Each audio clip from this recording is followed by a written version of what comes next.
Hello. Hello, welcome to Maverick Workshop. Here we are in the shop where it is nice and hot. So, what I'm doing, wearing solely an apron. Yeah, we'll get that out of the way right quick.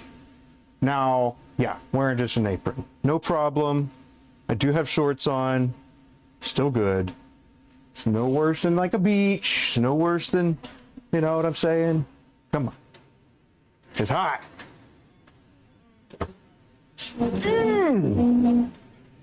Let's see. Let me get this resolved the rest of the way here. Let me get that going, then we get that open.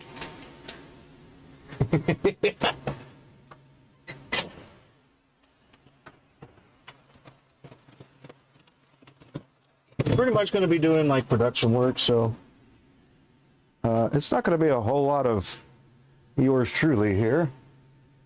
I also need to get some more sun, you know. I'm a little pasty, so I need to get some more sun so I can work on that beach bod, you know. So, you know, it works for, you know, yeah, never mind, I won't go there, but we're here. We are here. Control C, put that into OBS, which is OBS. U2 vertical, do that, apply. Cool. All right, here we go. Hey. Hey there, folks. Boom. That's what we got.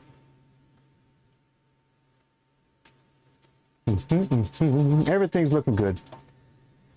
Let's see, we're working on Derby Diva Blanks. How you doing? Good to see you. Hope you're doing well today.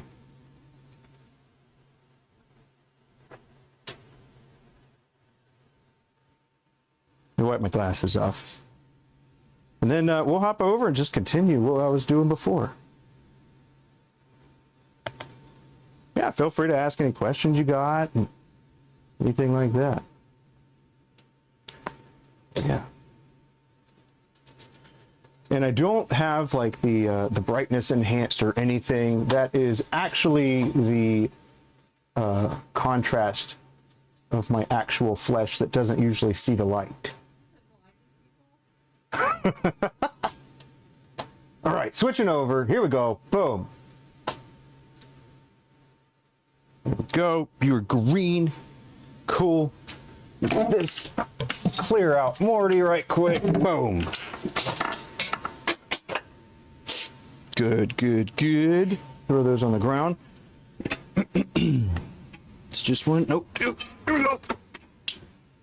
Okay. I got them. Here they are. You can see that one. Then you got these here. That is what I'm going to be working on today. Not just these, obviously. There's going to be more, but that is what we got going on. So, boom. Let us get this set up over here to where I'm going to be. Boom. There. All right. Cool. Let's do a little of this.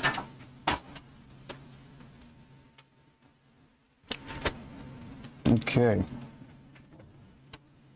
Let's adjust this. This is not what we're doing. Funny note from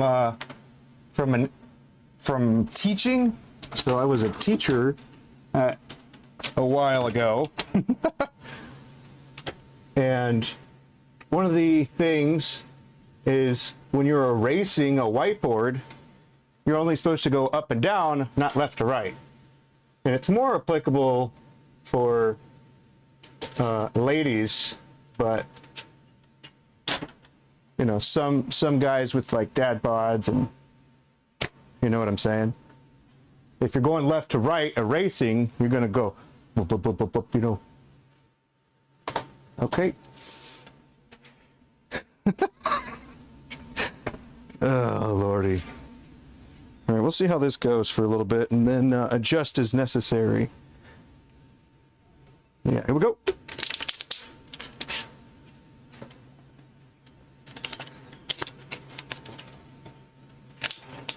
What are you doing? Someone asked if these were still available, and I said no, but we're doing a very similar colorway next week. Yeah. Just seeing if you were watching. Oh, I wasn't. What? You're not watching, huh? Can you turn on more, please? Oh.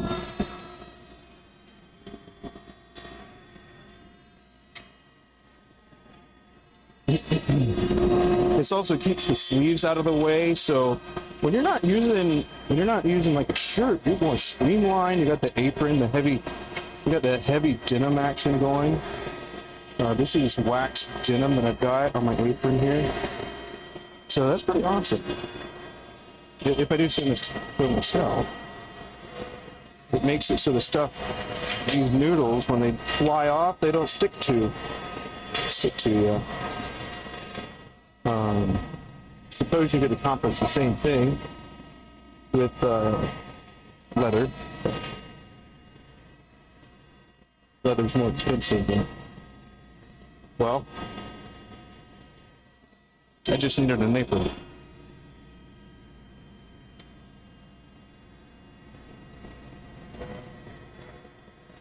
We got a pretty good view too.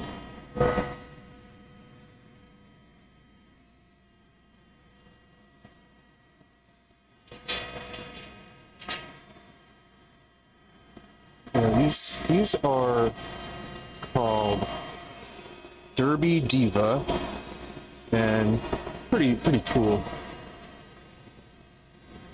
The pink, purple, got glitter inside. This is going to be a regular. One of the requests that we got while I was making these is altering some of the shapes, so the ends are a little different. So. Some of our standard shapes have pointier ends. However, these will have rounded ends, a little bubbly.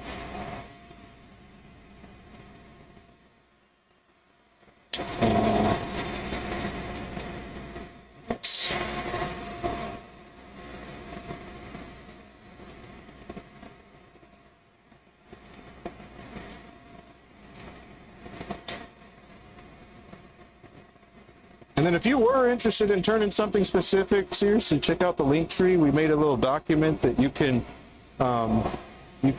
fill out, let me know what you're interested in learning, and then we'll set up something, a Zoom call type of thing, so we can go through that.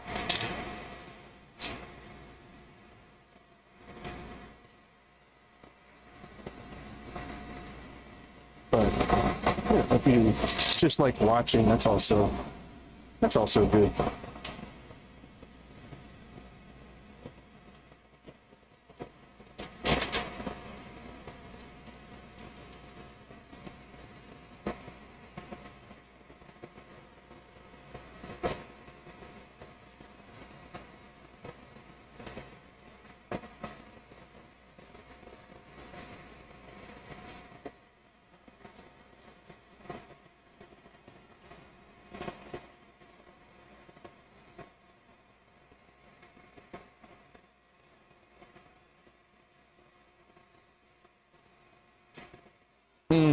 Okay, more or less a regular shape. So you rounded the ends instead of the other thing. Oh.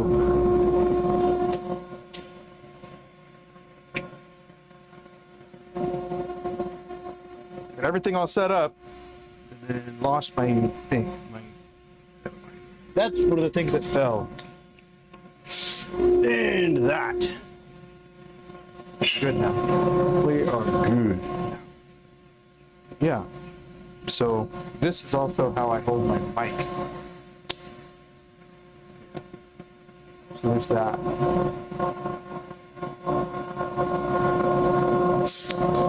Yeah, so making good progress on all these. Let's see, we've got 6 there, and then probably another 7-ish there. And then that'll pretty much be the work for today, at least.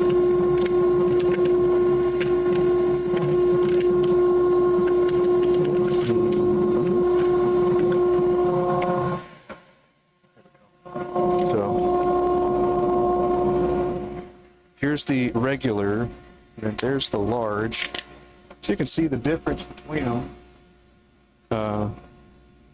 Yeah, it's a bit of difference there as far as thickness and length.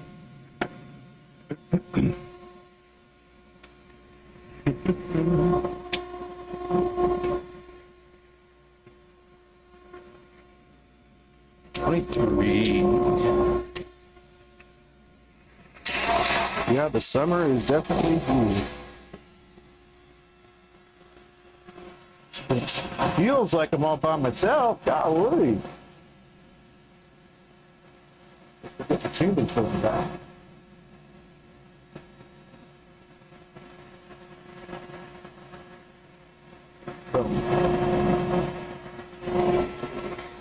Alrighty. So we do a little trimming on the end right there just to get that lined up. 23. And then I have my shape chart. If you don't have a shape chart and you do standard work like that, like this, I would say that you should have a shape chart.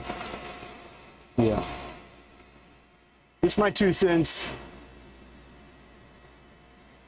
But I also recognize that there's not a lot of people that turn this way.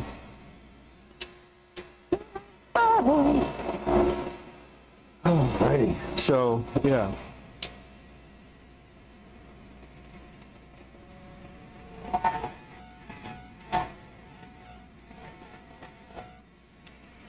The problem with this particular beading tool, I gotta say, is, man, it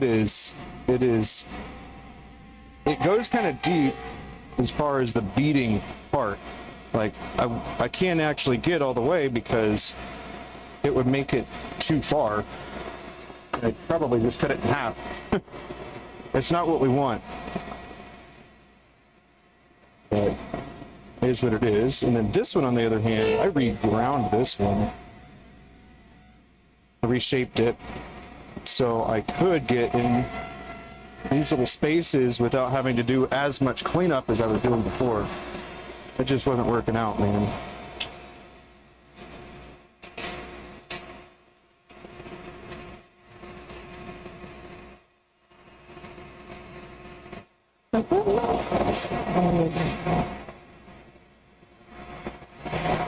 Oh, man.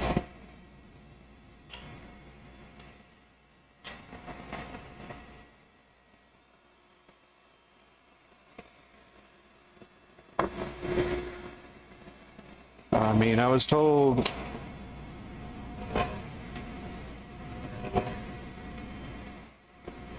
I don't know, man.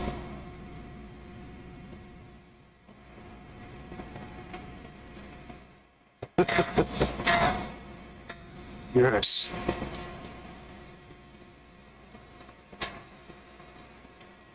What's up? What's up? Working on some Derby Diva pins here. These are going to be diamond painting pins.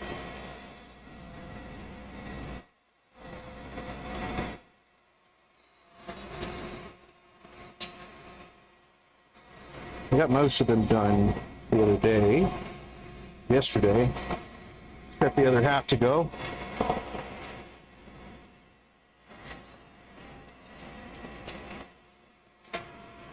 And this is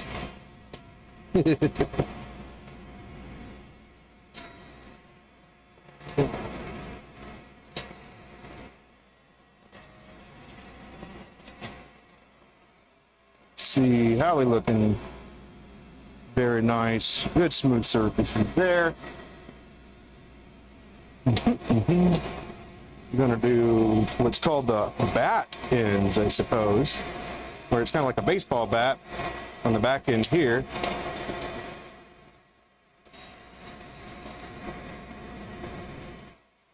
Except for a baseball bat, it's intended to keep the pin in your hand when you swing it, right? But this is kind of the opposite.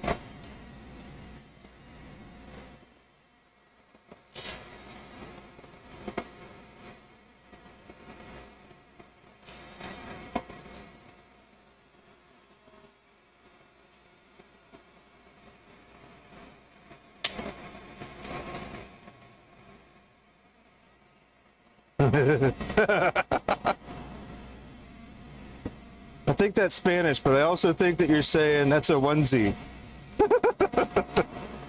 And it's not a onesie, but it's almost. It's an apron.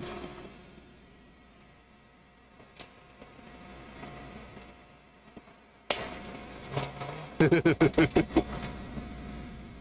that bad?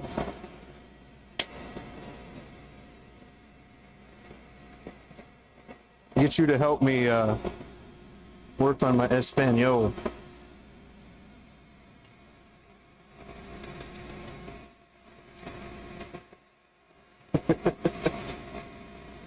Oh man, did I find my little niche?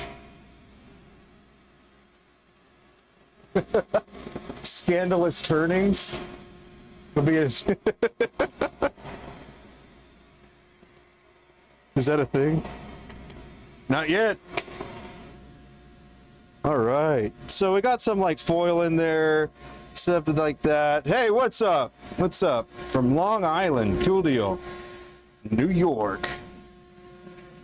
Are you city New York or country New York?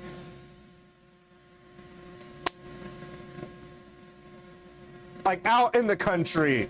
My goodness. My wife's looking at me like I'm crazy. What?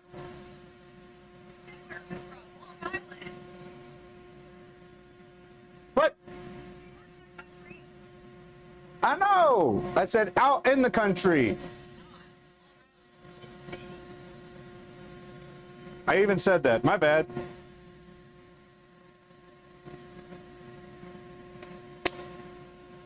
Gotta hydrate. You need to hydrate.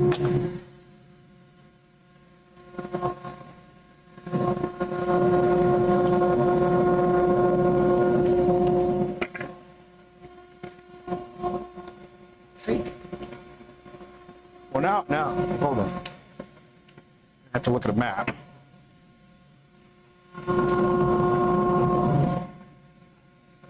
You see what he said? Well, right on. Either way, happy to see you. Are you a turner?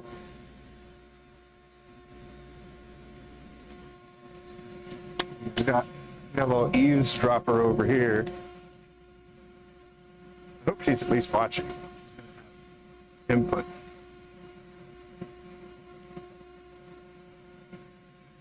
But Frank, cool. Nice to meet you. I have not been to New York.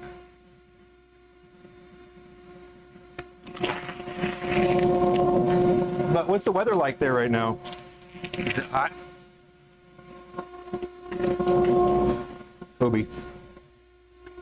Oh, beginner? Heck yeah. The only difference between a beginner and a pro is a little bit of time, effort. So, you're there, no time. What do you primarily turn?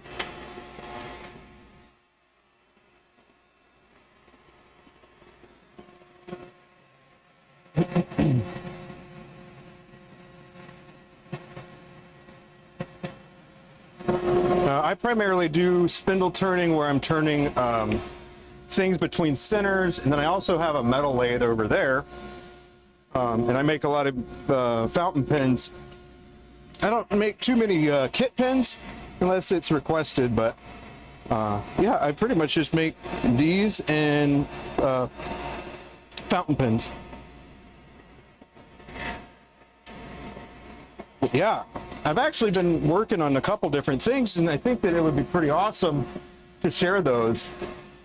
So one of the things that I was thinking about is making it a little easier to get something started. Oh, nice! That is a pretty good temp.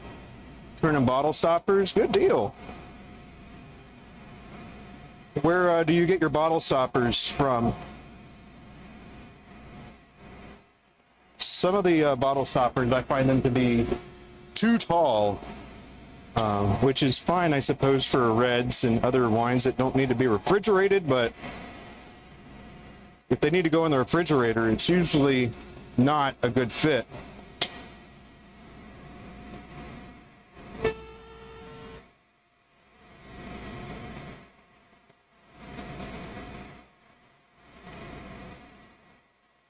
But yeah, I've gotten mine from PSI. And then I met somebody else that they sell a lot of bottle stoppers. That's kind of like their sole business. The bottle stoppers, let's see, the bottle opener, like, here's one. It's not done, but it also has a mandrel that you can get. I think this is from Turner's, but basically it goes onto the head spindle. Amazon, yeah. And then the other thing is making sure that it lines up. But yeah, I do bottle stoppers. I've done some of those, and I enjoy them. Yeah. But yeah, I think that there is Amazon. I hear ya. If it works, right?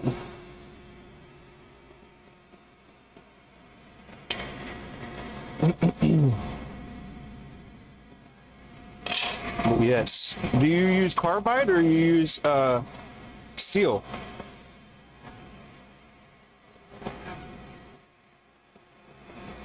And then I guess what kind of material? Is it wood or do you buy the blanks? Sorry, a lot of questions.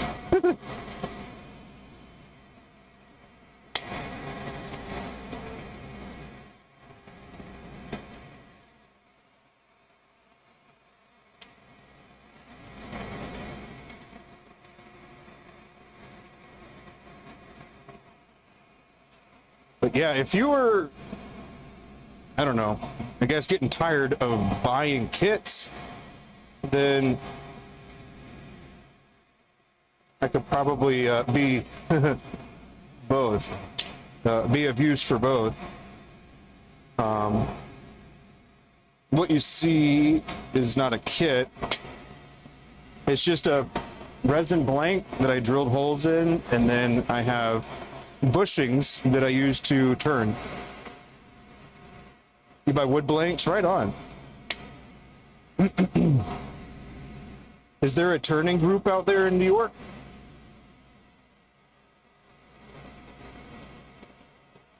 Hi, Arendo. What's that I'm making? This is a diamond painting pin, or a craft pin handle is another way to say it, but if you weren't familiar with it. Thank you. My wife makes all of our blanks that we use. And these are called Derby Diva.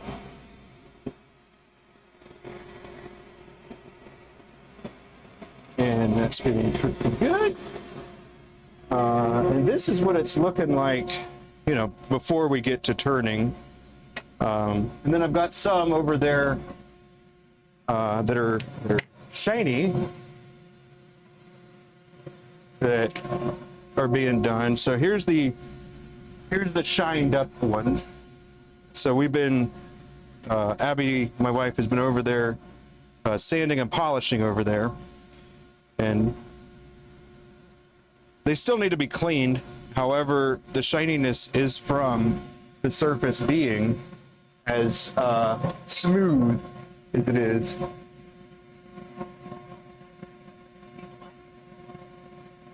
I picked up hope. How are you telling me that now? Never heard of it? All right, well, no problem. Yeah, no problem.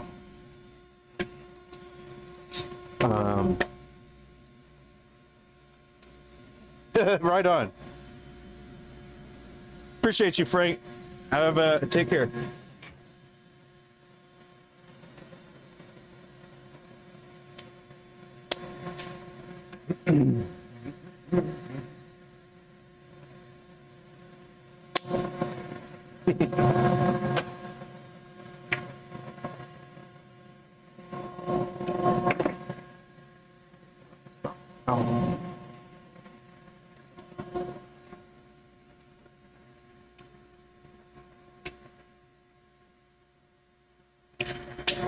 Hey, there we go.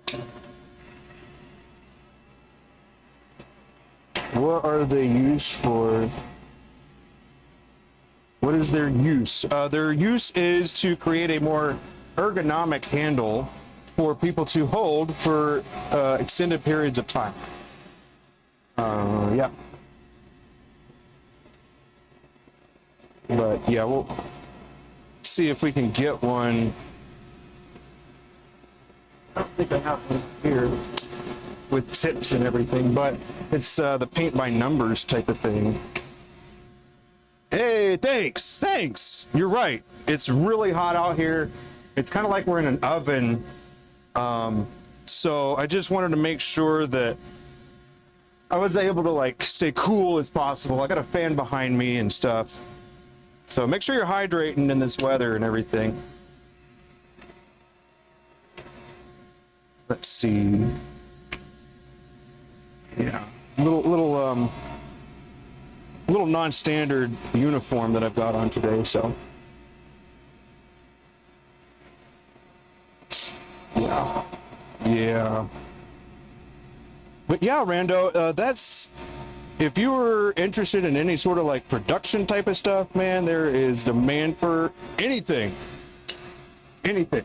You want to do something, pick it, do it over and over again. People will see it, they'll like it, and then they'll like you, and boom, now you got a business. If that's what you want. That's how you do it, though.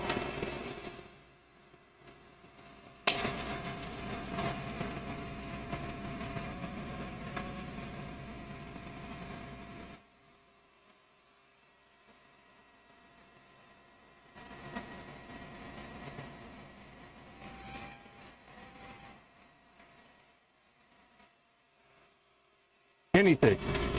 Seriously, anything.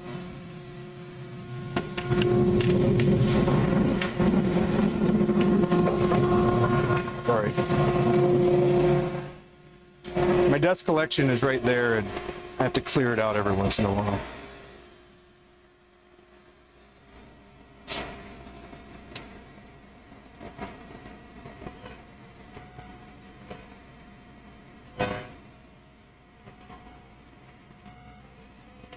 But yeah, so making these things into like pretty handles is basically what I'm doing. You know, you take something that's got like a pretty color, and then you start making it a little bit more ergonomic, and then make sure it's fitted and appropriate for whatever it is, and that's it. That's all you gotta do. It's real easy.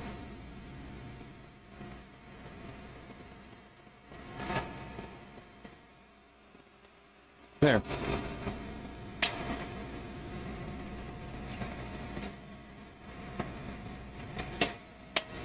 Yeah, pretty easy to do. It's also, once you know what you're doing, relatively inexpensive too. You know, there's a lot of caveats to that. But yeah. And I primarily turn with a round carbide, obviously. And the reason I do is because I can do all kinds of, you can do it normal like this, or you can turn it to the side and kind of shear it. See the ribbons like that? A lot of people are like, oh, it's a scraper, you're just creating dust. So, you know, kind of gotta do what you gotta do, you know?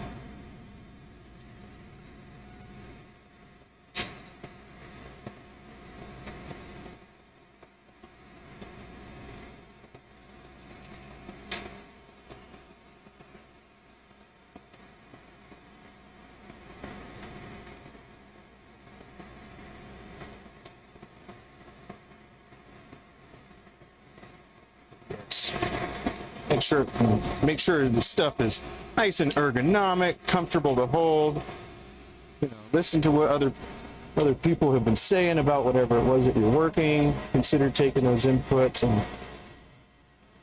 all that stuff.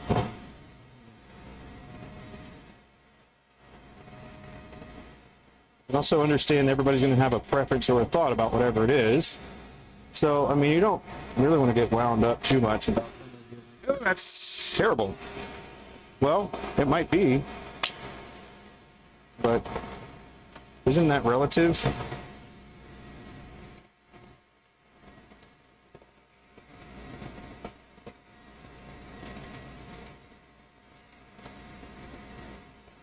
I don't know.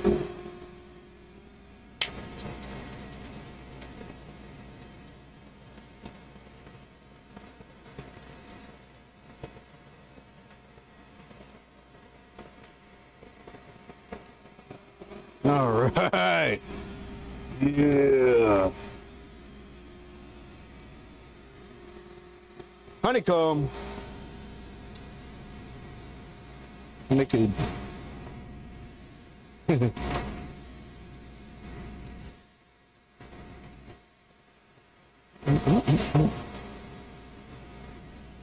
And those are like vents, so you can diamond paint even faster.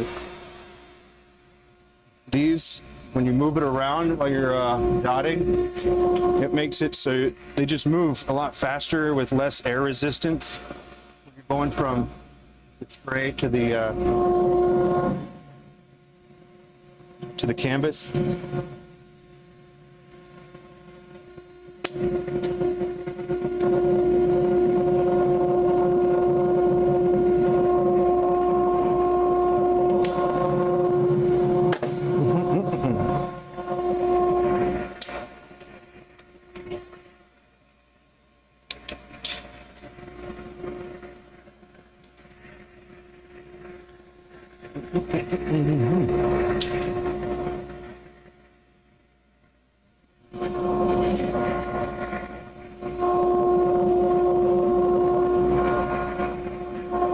Clean up the little workspace a bit. Hey.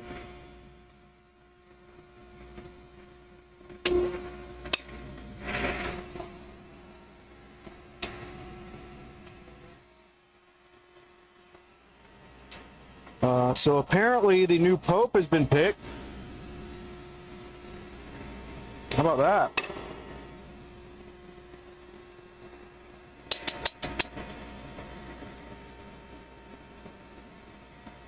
Yeah. I watched the movie Conclave last night. Pretty cool. Although, is it just me, or did they seem to do something a little strange with some of those scenarios? Like, I think they took their creative license to interpret what happened in that, like when they're on their little sequester. Yeah, I don't know, man.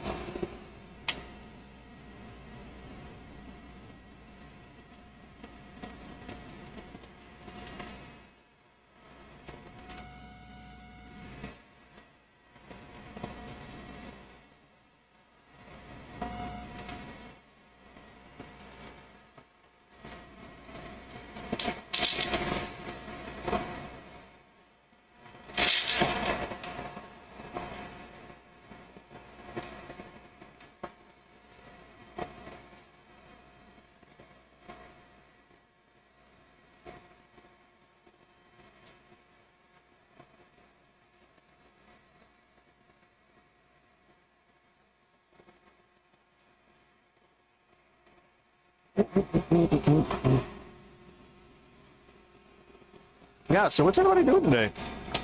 They got plans? They've been working on stuff?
Oh man.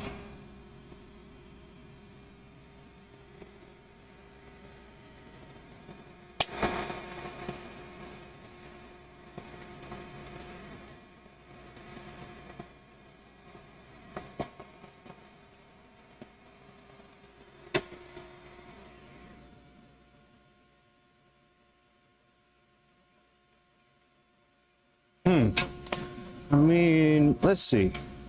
We're doing some of this, some of that. Yeah. Ba-da-da-da-da.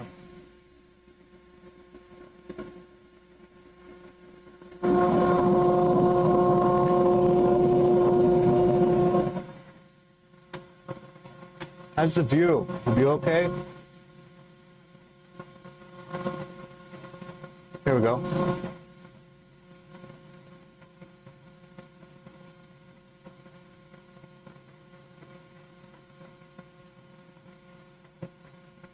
Unfortunately, I can't do much about this camera stand because it's got a great angle right here.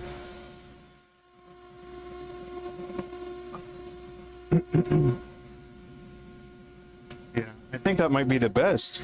It's pretty much out of my line of sight. Don't interfere with that. So, pretty happy about the positioning.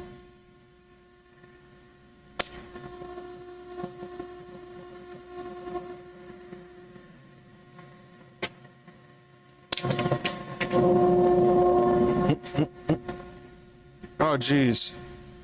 All right, we need a number. Need a number from 17 to 30. Pick a number between 17 and 30. Anybody? Anybody? Pick a number.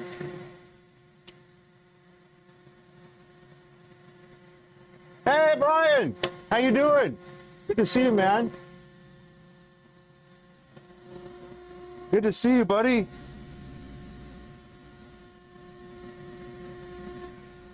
All right, all right. There you go. That'll work.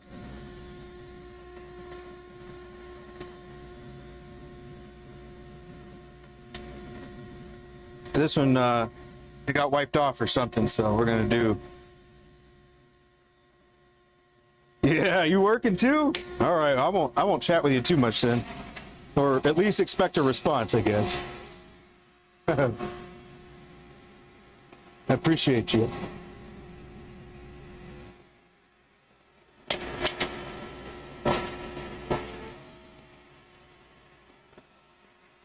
Yeah, I wonder, is there, Well, that's awesome. I appreciate you hanging out. As usual, I just ramble, you know. All right. We shall do that.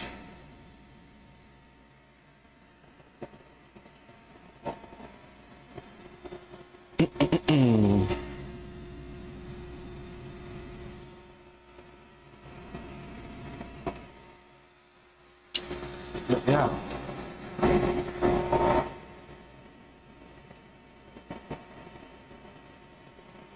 Working on. Do you work with Swiss lathes as well? I meant to ask you that before.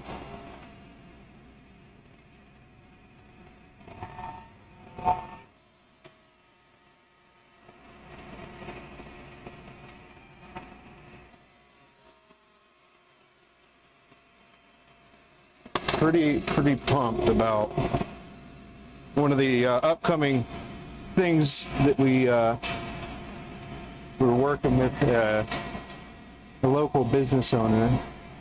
So seeing what we can come up with and work with them, which is pretty awesome. But yeah, I was.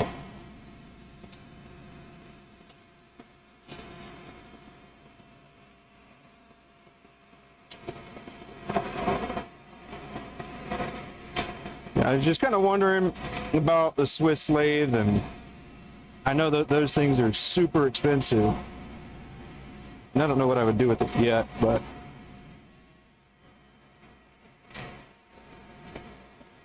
That's one of the many reasons.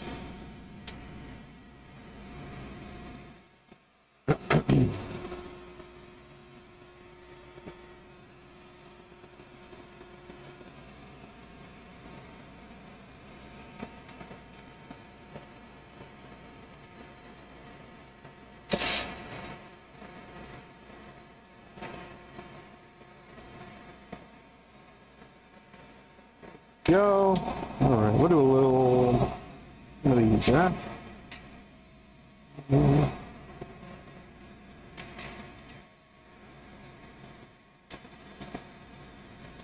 Have you done any resin pouring? Since it's been really quite warm, running a little less on time, as soon as what Abby was talking about. As it gets to temperature faster because it starts a little higher.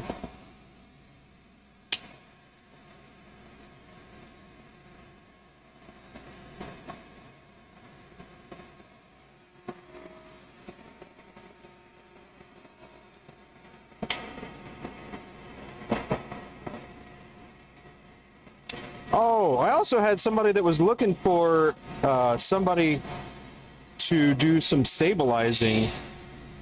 He was looking to get like 100 blanks.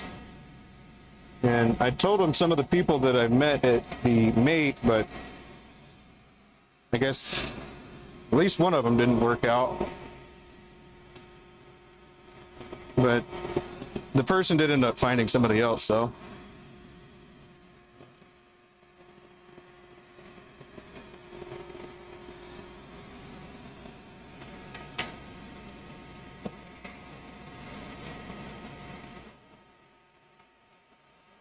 Hadn't poured any in a while. Has it been since the expo?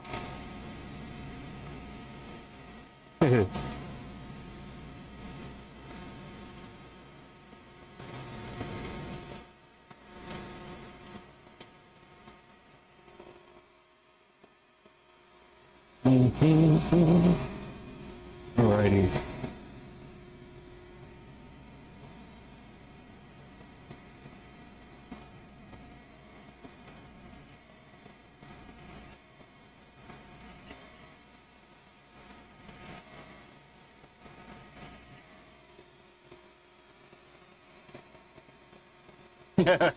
That's crazy. I haven't poured ever.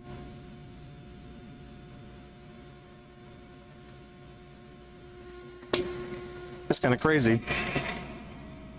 I haven't ever poured before.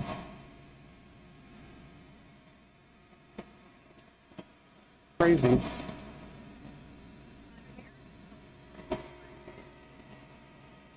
One day you want to use a lathe? Heck yeah, dude. Is it as dangerous as some say? Some people that aren't very careful, or have they misused the tools? I say it's a combination.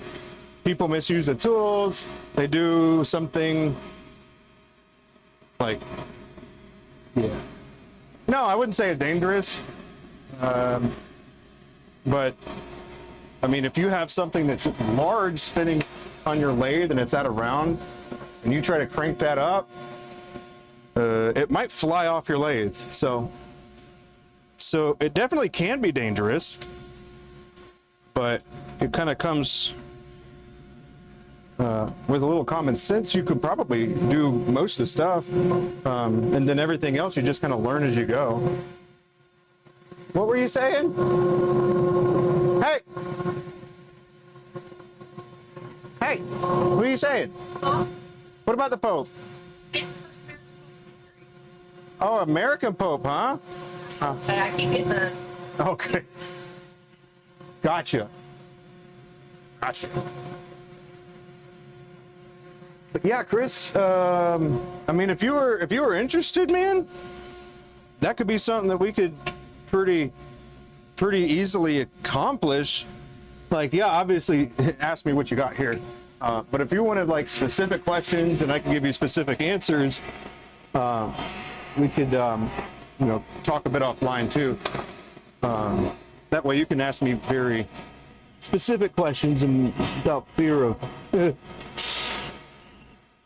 anybody making fun or making sure you're fine with all of that. Anyway, have any of the tools ever kicked back up into your body? No. Because it's always spinning, it's spinning this way. So it's spinning like this. And so you have your tool here, and what's happening is it's turning like this. Here, let me get another blank and I'll show you what I mean.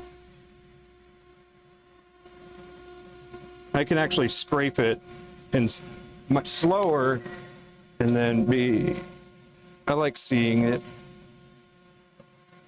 But that's why you have a tool rest right there. Because I mean, this is your fulcrum. So it's a pivot point, right? But yeah, if you're turning,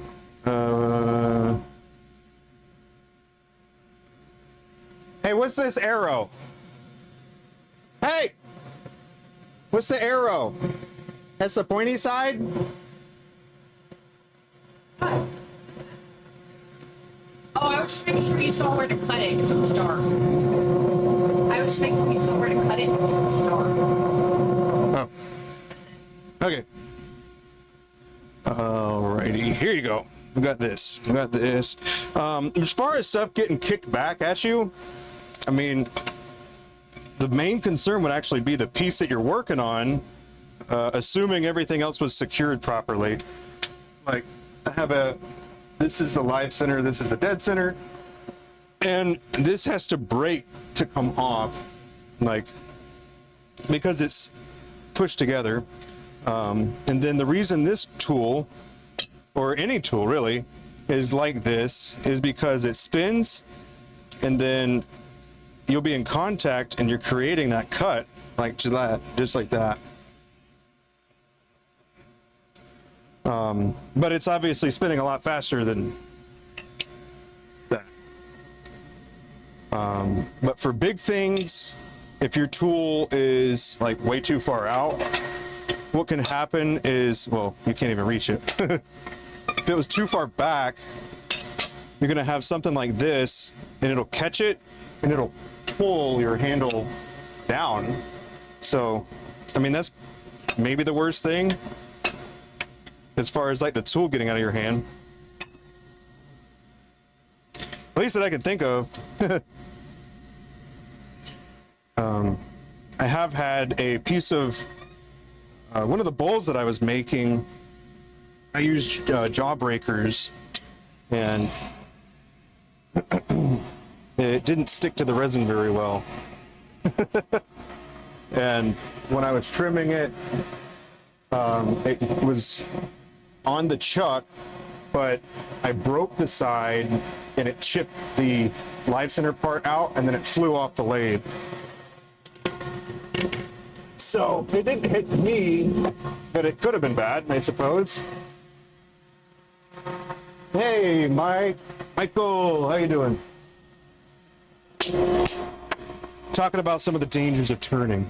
But yeah.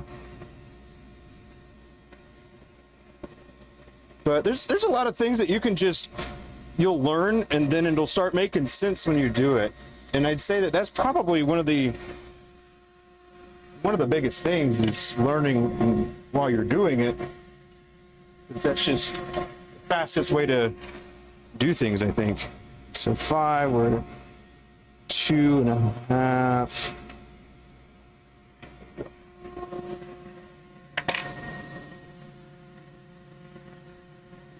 Hey, Mike, I'm good. Thank you for asking. Let's see.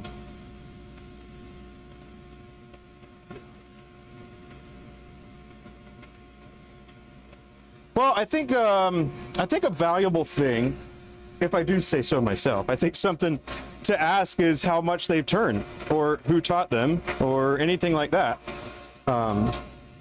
Like I learned most of it just by watching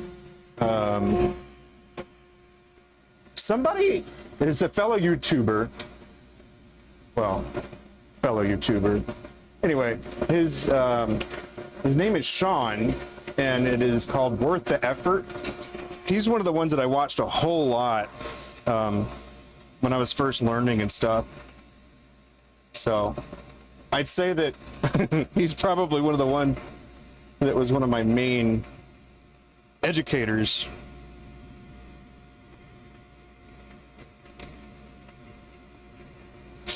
So he does a lot of beginner friendly type of stuff. But I don't want it to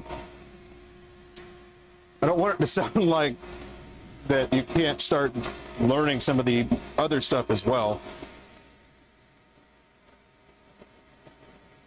There's a lot to learn. You should just go for what you find most interesting.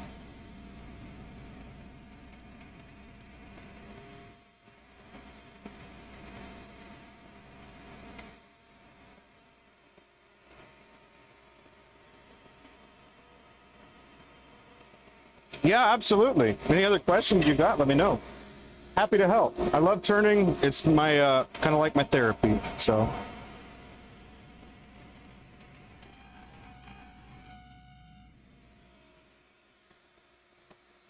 and have been fortunate enough to be able to turn it into a full-time thing. So it's not just a hobby for me, believe it or not.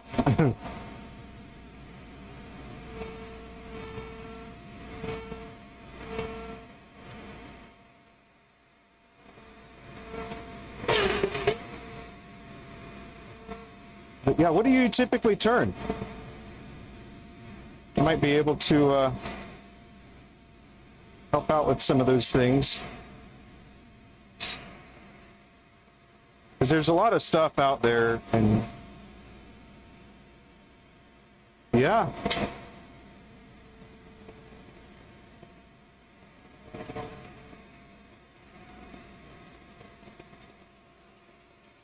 Yeah, it is. I agree. Pretty fortunate.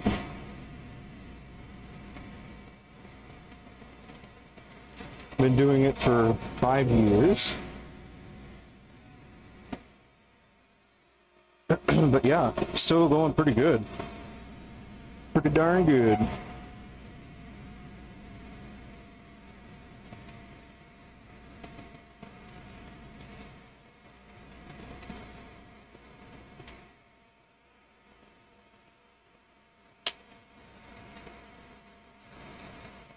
We use Alumilite Clear Slow. So it's a urethane resin.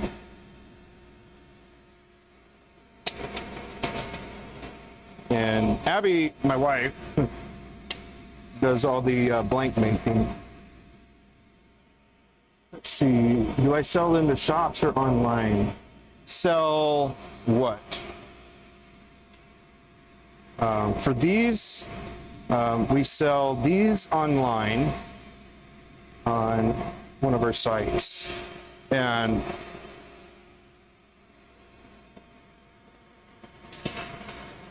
then as for the other,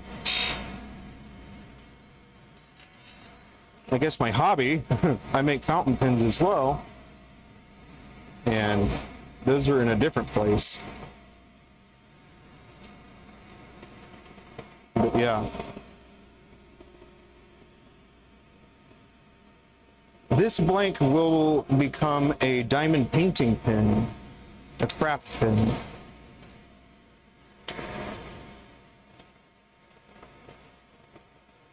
Good question.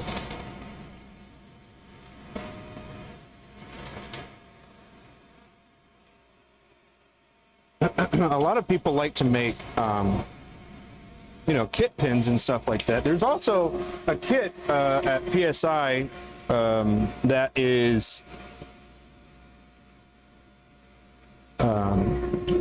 metal. It has metal and it's got a kit in it, but I don't I don't do a lot with kits, so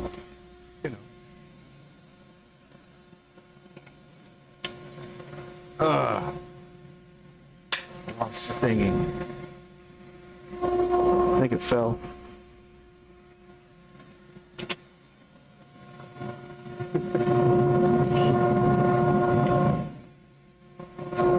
Dang.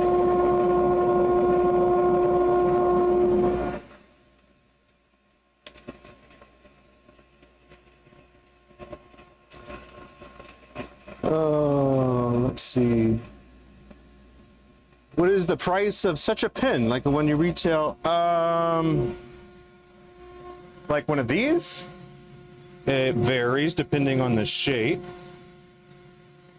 But for my other pens, again, it kind of varies depending on the shape as well as one of between a shape and, you know, material use and stuff like that. So, you know, some people have a formula that they like to use, but let's see.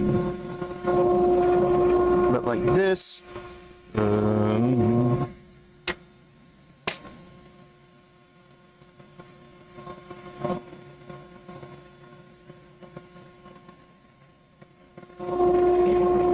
don't, about probably in vicinity of 50, around there. But yeah, they're the shops that you can see. Hey, the Vineyard Farmhouse, how you doing? Good to see you. Thank you for tuning in. Hope you're doing well. We're in a hot workshop today, so trying to keep cool best I can. Yeah, are you into turning?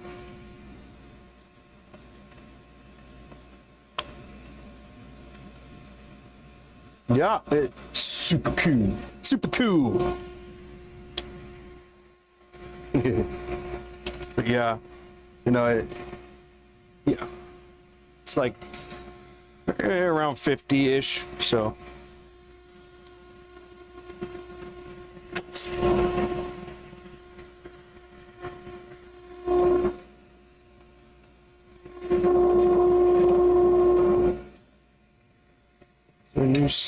Yep. But yeah, my fountain pens are closer to 200. Those take quite a bit more effort. I use my metal lathe, and you have to have like taps and dies for it. Or if you were pretty savvy with a metal lathe, then you could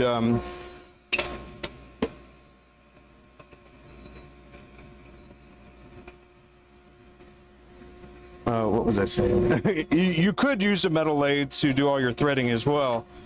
But taps and dies are, I'd say, easier and being a little more, it's easier to be more consistent with that, I would say. So. Hey, thank you. Thank you, Chris. Have a wonderful rest of your day. Let's see, who we got? Let's see, the Vineyard Farmhouse. You recently got your Laguna lathe. Well, congratulations. That's awesome. What size did you go with? Laguna used to be what I was going to go for a Laguna, but I went for a Jet. And then I was looking at the bigger Laguna. I think it's the 15 or 14, 30, 24, 15, 24 maybe. I don't know. It's been a little bit. Let's see.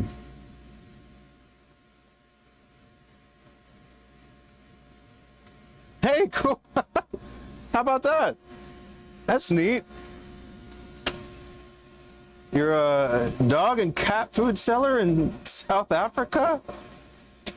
Man, see, this is why YouTube is so cool. A lot of people, like, will be interested in whatever it is that you're doing, but then somebody else has got to be interested in what they're doing. But that's neat.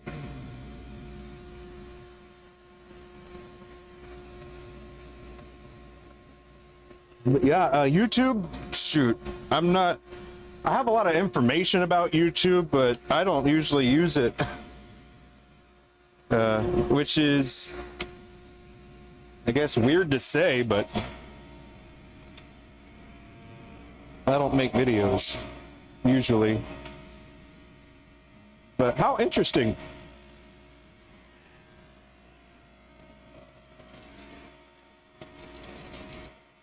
So we're getting our relative marks. That's what I like to do. I get my marks and then go from there.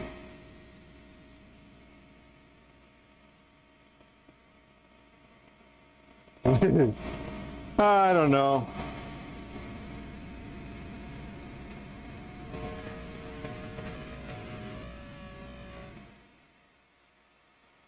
I think YouTubing is one of those things that I need to spend like more specific time for it. Basically what I do is know enough to stream, but hey, no worries, no worries.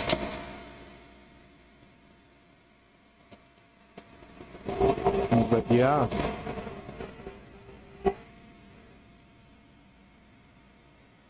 Well, if that was what you wanted to do, I'd say go for it.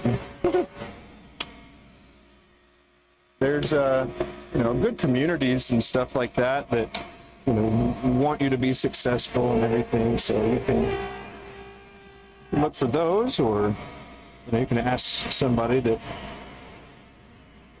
has at least heard of some of those. Yeah, it is. I don't make money off of it.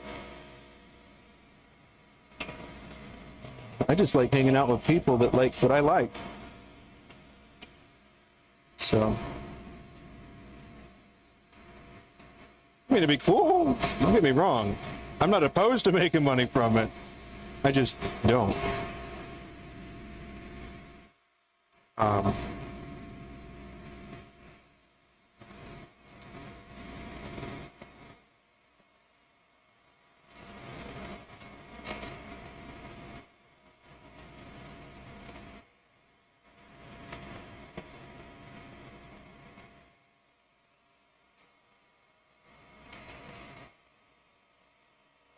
You're working? Right on.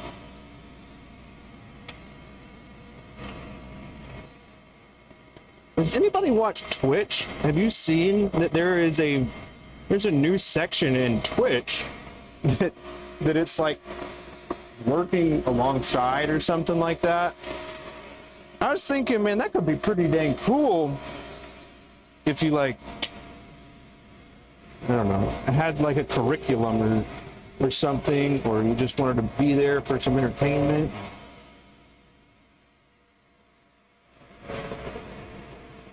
So it's interesting. Let's see, just grinding. Yeah, I hear you.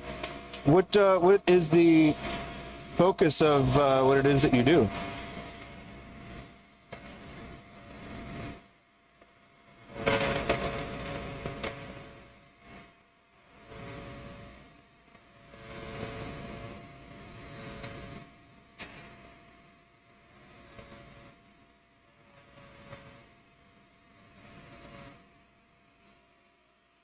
Yeah.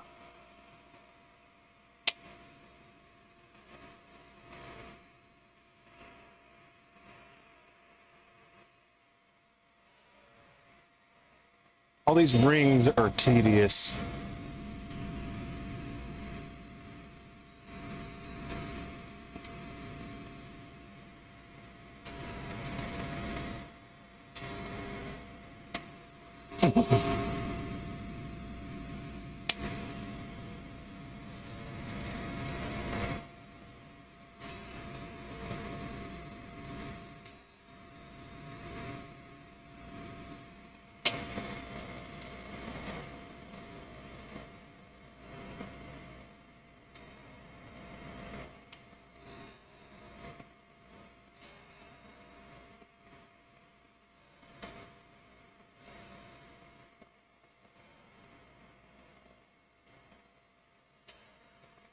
This is nice.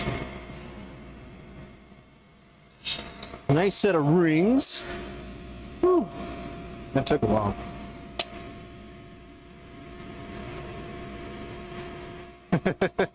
Are you the type of person, anybody, are you the type of person that if you have a lot of things to do, are you going to do the easy things first or the hard things first? And obviously the easy things would be last and the hard things would be last, just opposite. Chainsaw, lever, bush cutters, all, huh?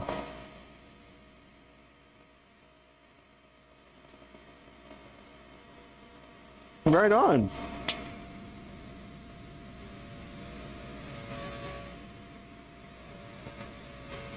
Well, how about that?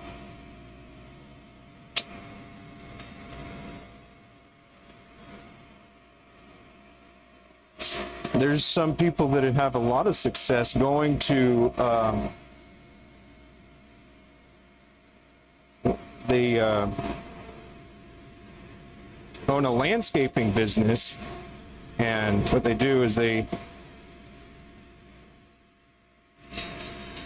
just have a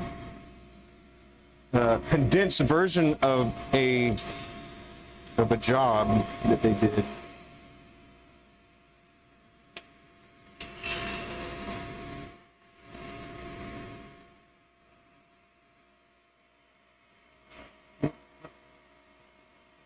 Started uploading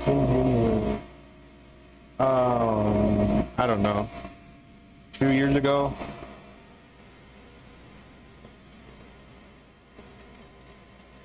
Something like that.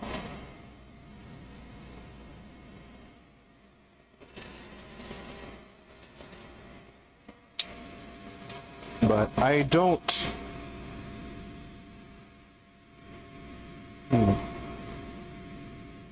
I have not been consistent, so kind of done it when I felt like doing it. But, you know, I try to do it at least once or twice a week. Stream, that is. I struggle by I can't really put that on the calendar.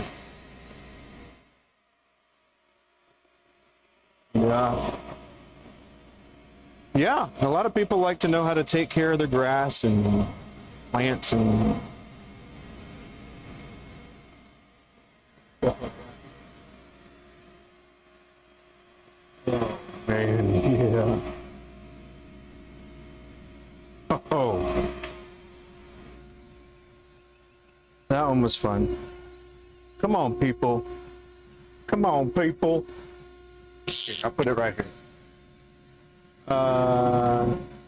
Okay. Hello. Is that? Can you even see it?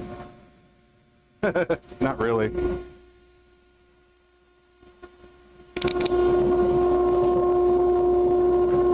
Well, don't be afraid to say hey. That's what I'm here. I'm here for it.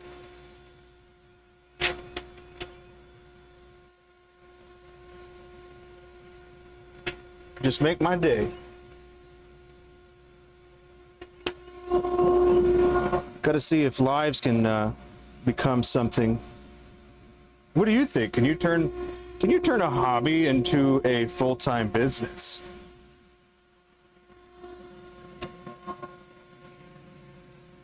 Is that a possibility?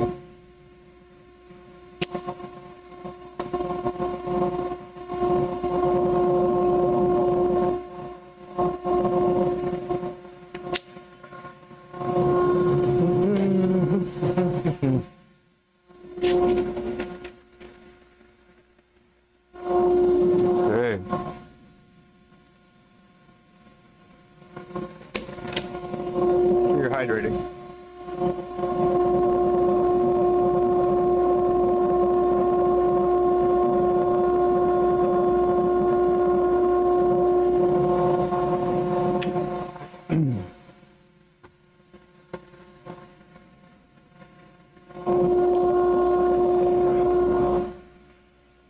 Let's see.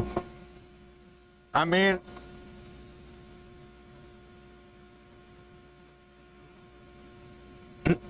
yeah, you're probably right. It's not easy. And I don't think it's for everybody.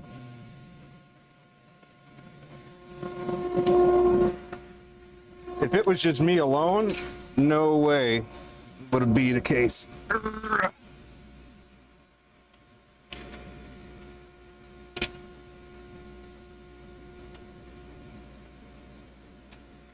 If you know a couple people, take a look at what they do and how they structure it, and if you like it, do it.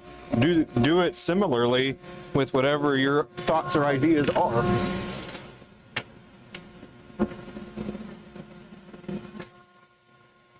That's what some people do, you know. Oh.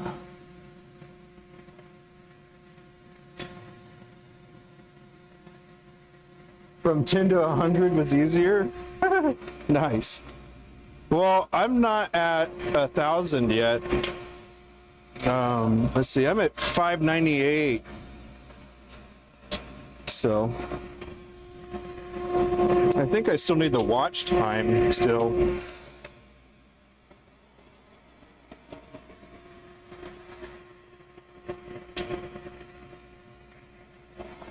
Alrighty.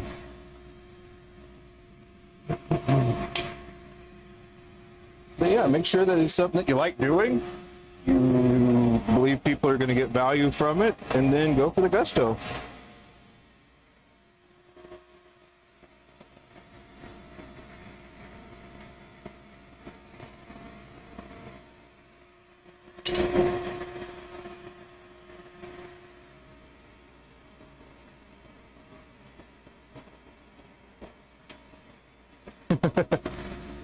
You know, I was thinking about it the other day, and I kind of came to the conclusion that YouTube, as well as the audience that you're attracting in YouTube, is kind of like a relationship in which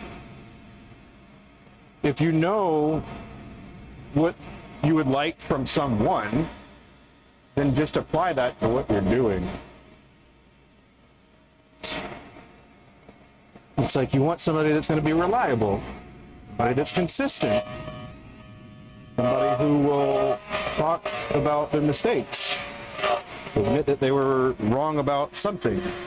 I mean, you put all those things together and you kind of just have a relationship with the people that watch you. But yeah, I'd say that it's really good to, for me personally, I think slow and steady is the way I want it done. I don't want to go, it's not like I have a choice, but I'm not going to break myself to do it.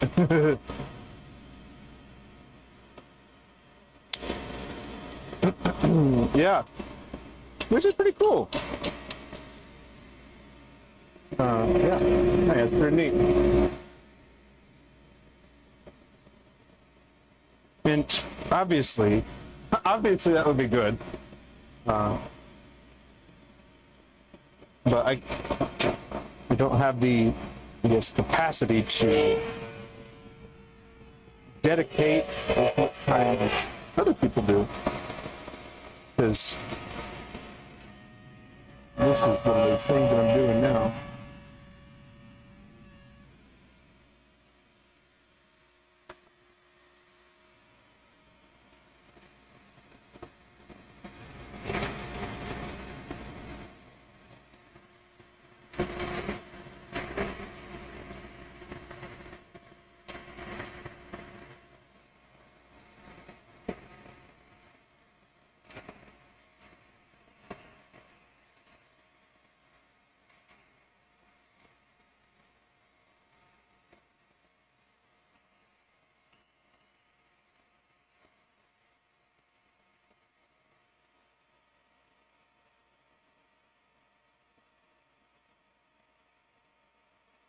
Good.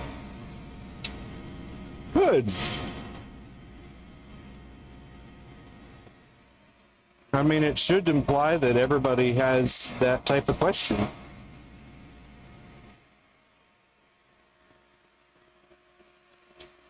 So, if you can solve a problem that somebody's got, boom.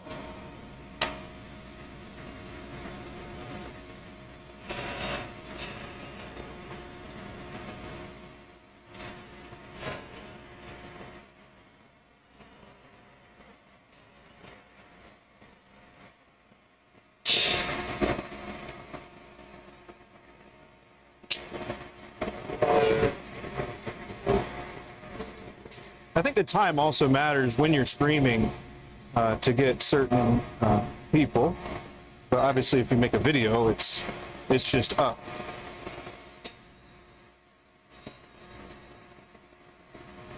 But I love turning, so this is what my stuff is. I turn, diamond painting pins, I turn fountain pins. I've even been working on a parallel pin. Making like custom pins is what I really like doing. This is one of my pocket pins that I made. So this is a ballpoint, yeah. So it's got a Fisher Space Pin refill on it. That's how it was. I designed it. Just made it to fit that refill.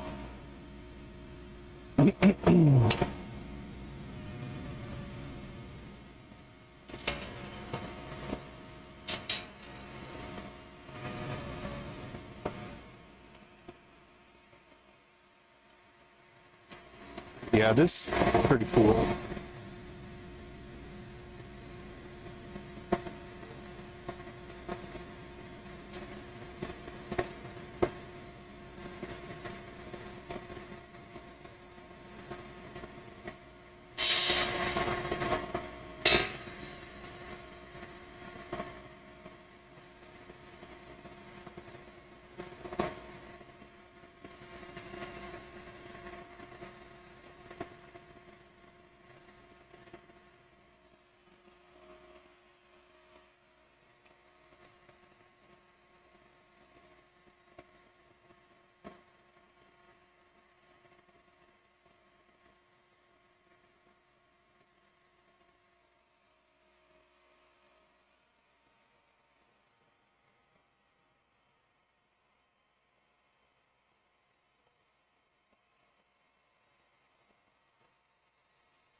How's this sound? Does this sound okay? I think I messed around with the settings, but hopefully the sound is good enough. You've been able to at least respond, so I assume that it's not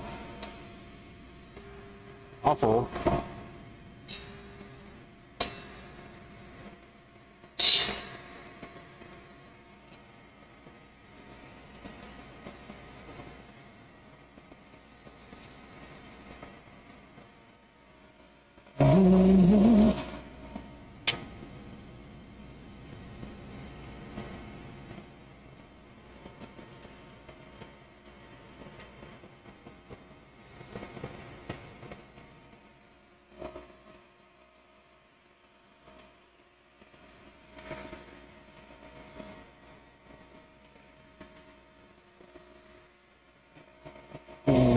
Why don't you post it, or do you post every day?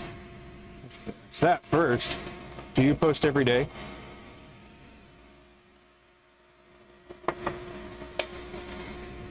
Ooh, this. I need to trim that down a bit more.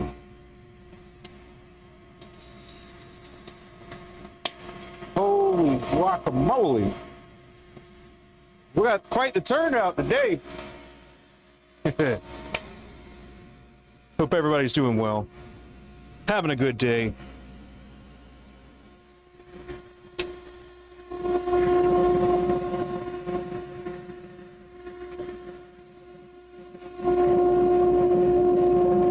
pretty sure we've gotten like a cycle of people. So I'm John, and this is Maverick Workshop, and I am the turner of the operation here. I turn fountain pens, diamond painting pens, and all other kinds of pens on my wood lathe and metal lathe. That's what I do. So if that's something that you want to watch, by all means, give me a like and sub. That will be wonderful. Also, I do talk a lot on stream about business type of stuff.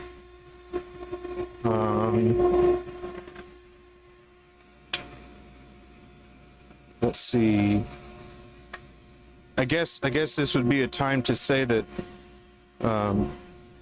we're in a high percentage of Etsy.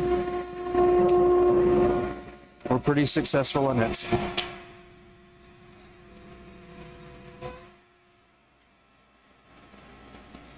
So I know that a lot of people don't like Etsy and struggle with it and stuff like that, but if you don't have any following or anything like that, it is the best way to go. So you'll gain traction, and Etsy will do more or less the marketing for you, provided you give them a budget. So I guess enough about that.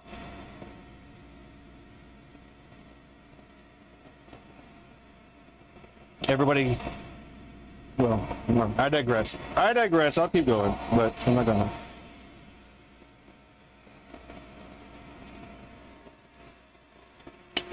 I just know that it's pretty significant, and it was pretty significant for us when we got started about 5 years ago. And all the people that don't have, all the people that badmouth it, I would say, are probably not doing it how they should, for one, and two, everybody always talks about like optimizing this and that, and yeah, that's good, right? That's a good thing. However, if you don't have anything there, you can't optimize it. So if you're thinking about starting an Etsy or an online marketplace of sorts, and you have consistent inventory, and you know that you're going to be good at customer service, and you're going to be able to overcome weird challenges, because you can try to be as prepared as possible, but you're still going to run into stuff that you didn't think of. So if you needed a sign to do some Etsy action as well, go for it. If you're a handmade person. I know that there are things there that is making it more like Etsy is becoming like Amazon 2.0. A lot of people trying to do drop shipping in there.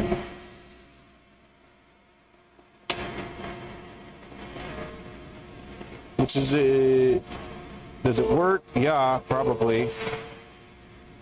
Could you even get away with some of the IP stuff? Yeah, probably too. However, not a good way to go.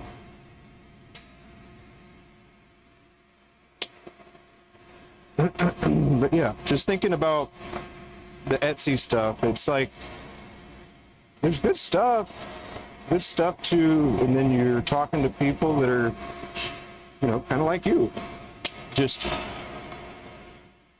on there. They got their stuff, they want to share it with the world.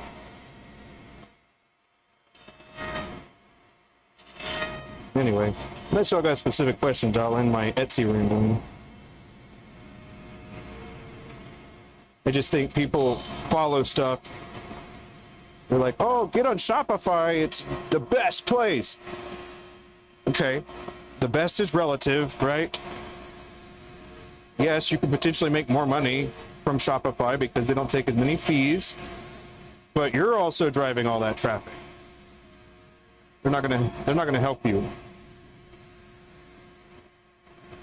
So, just some food for thought if you were thinking about those things.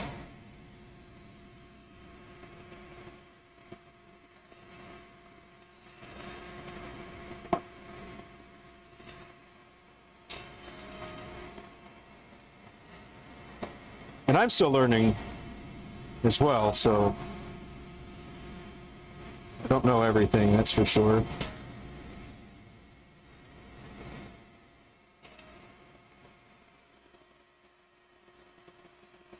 And I'm pretty fortunate because I work together with my wife, and we kind of use each other as sounding boards for these different types of ideas that we've got, and then for customer service and all kinds of stuff like that.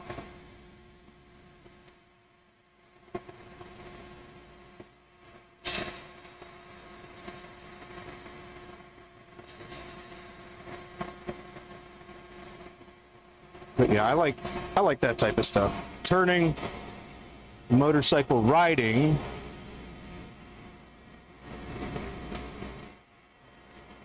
all kinds of fountain pens, and pencils for that matter, I guess. Not as much of pencils, but they're fine.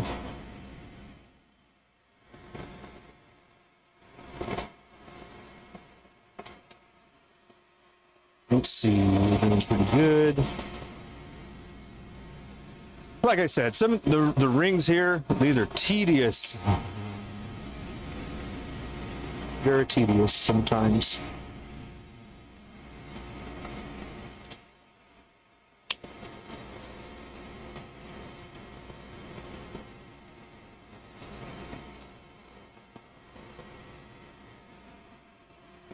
Perfect.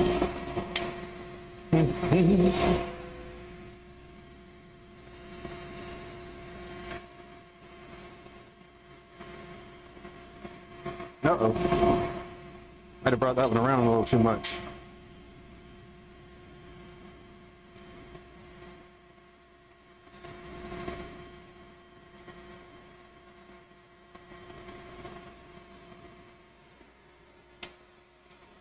But I like working with my hands, you know? And I also like people being able to work and with their hands and think about things like that. Yeah, so I practice cursive and things like that when the pins I make, as well as ones that I don't. I buy pins as well that I wouldn't make.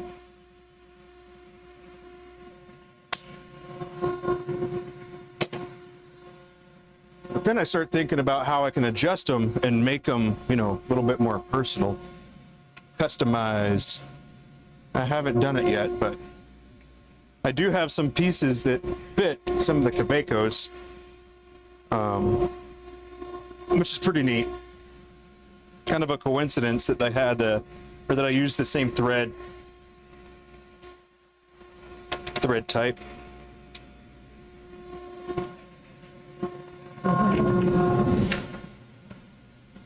The reason I have to come over here is because I don't have a little vortex thing that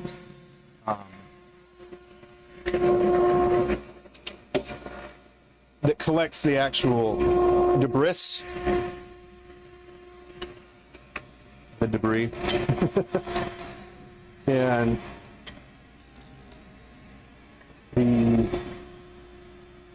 it all gets captured on a net that's up there, and then I can pull it off. And there's 36.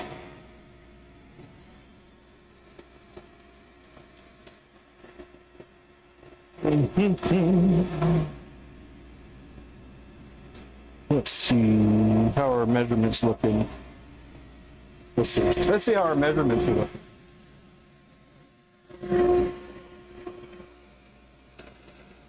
All right, that is 1 3/4. Oh. Yep, pretty much right there. And then this is about 6 inches, and we're right on the 3, right? What about if we flipped it over? We on the 3? Dang! Yep. See it again? How did he find the middle? After turning like 15,000 pins, man. You know, that's what happens.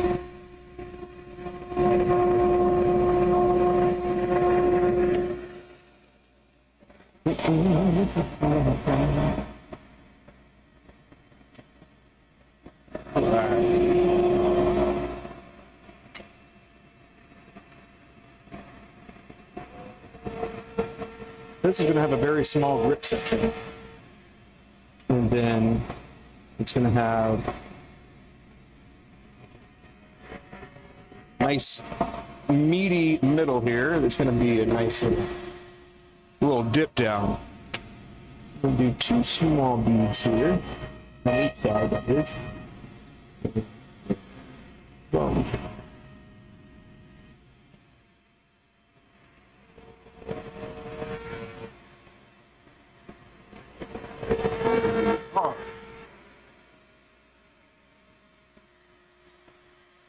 All right.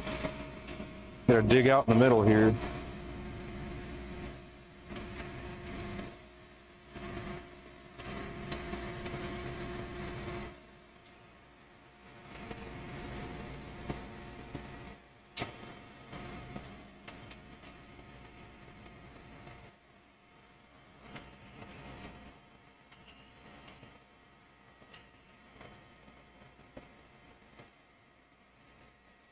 There we go. All right. I think we're going to take this down just a little bit more if we can.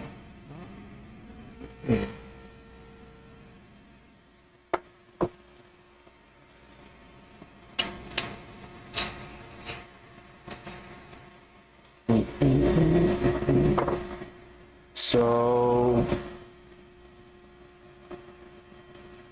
there's a new pope, right?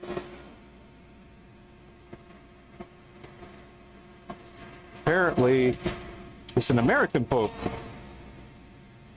Pretty interesting.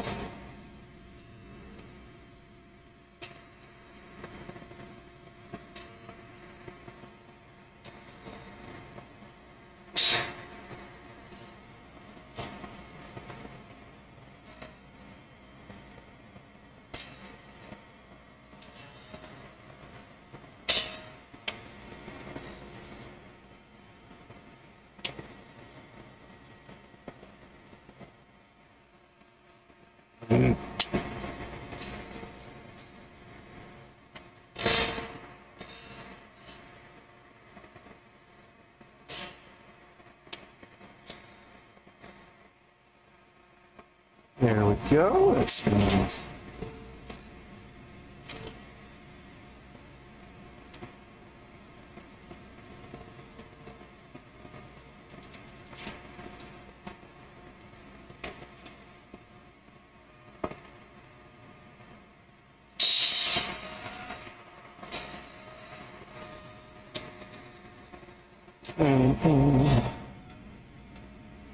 This would be a great design for a captive ring, actually.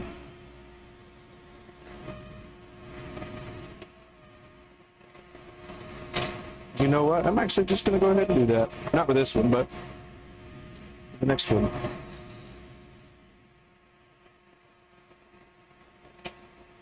That'll be fun.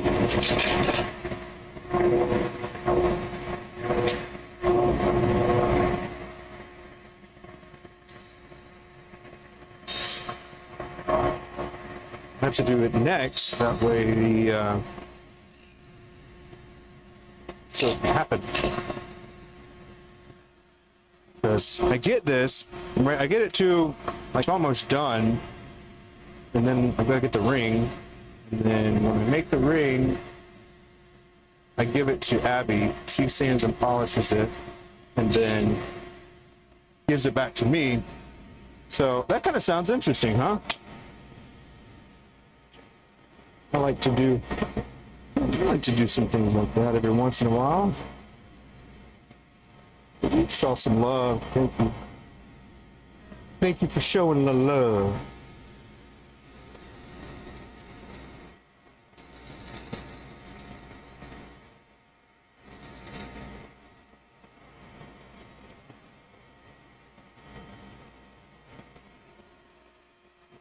Ooh, there we are. Does this like make you think of like a weird giraffe? Or is it just me? Maybe it's just me.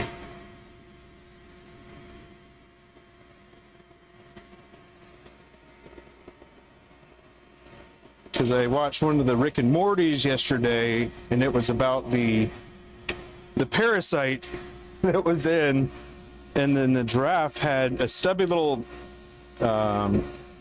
upper body, shoulders, and then legs all the way at the bottom, and then that was its like torso, something like that. It's like his head, shoulders, and then I guess you can see it. Yeah, I don't know.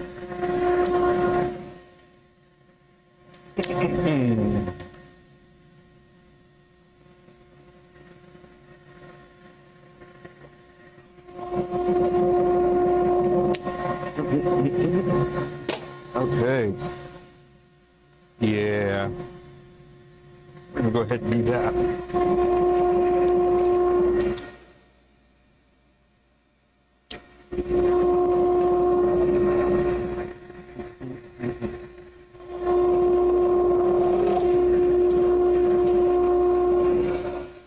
Oh, this is gonna be fun, huh?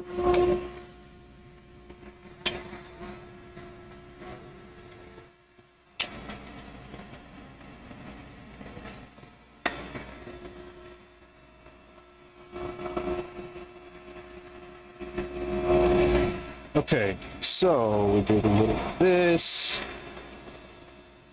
then that. So the grip is going to be like right there. The rings are going to be there.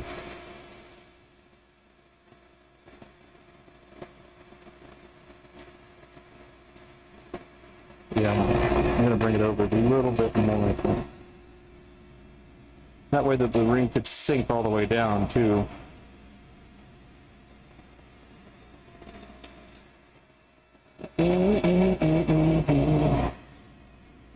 Sorry, I guess I streamed that way I don't feel like I'm talking to myself. I do.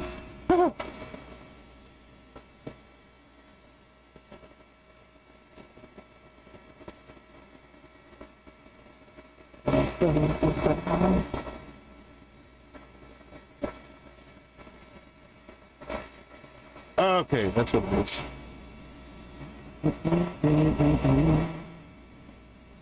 Don't even need the big one. No comments there.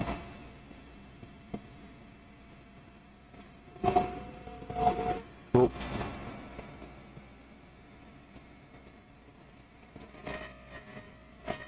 It is. All right. I'm gonna leave this one out because I gotta come back to it. Little guy. Another one. If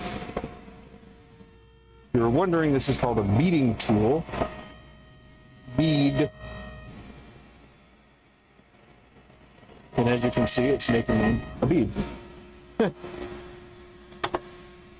gonna come in with the diamond tool from EasyWood Tools. Hashtag not sponsored.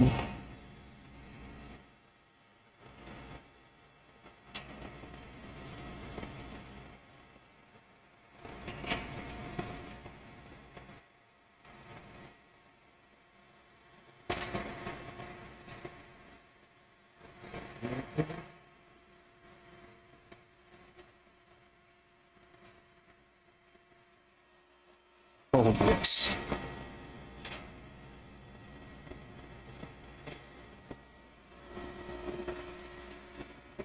There we are. Okay.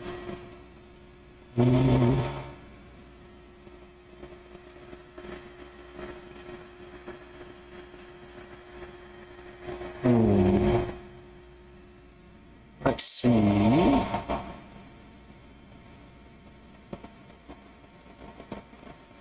All right.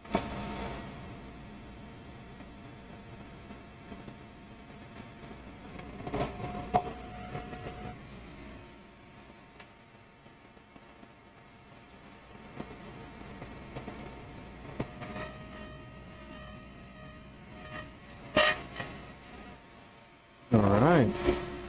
Let's get some captive rings. Now,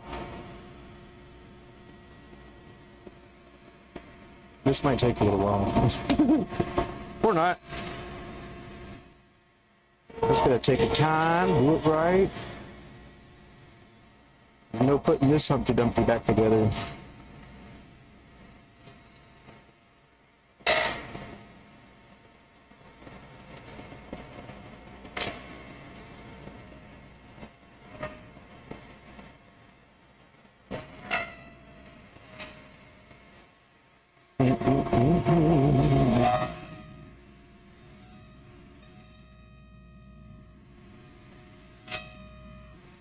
All right, I gotta switch to tool rest.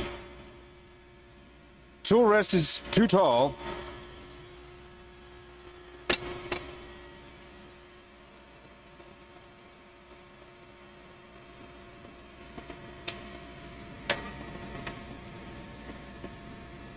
And this one's short, but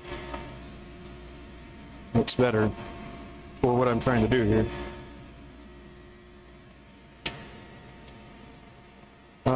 We're gonna do just 2 rings here, so this is gonna get moved.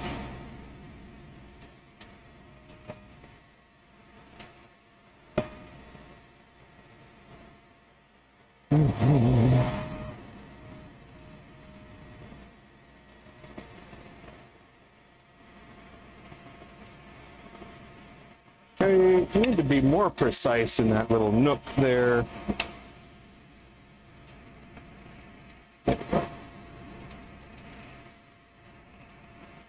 So the goal is to keep the rings relatively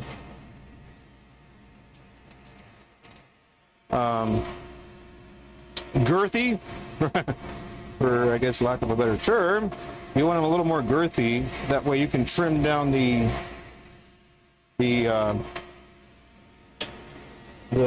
place where it's going to be able to move. And so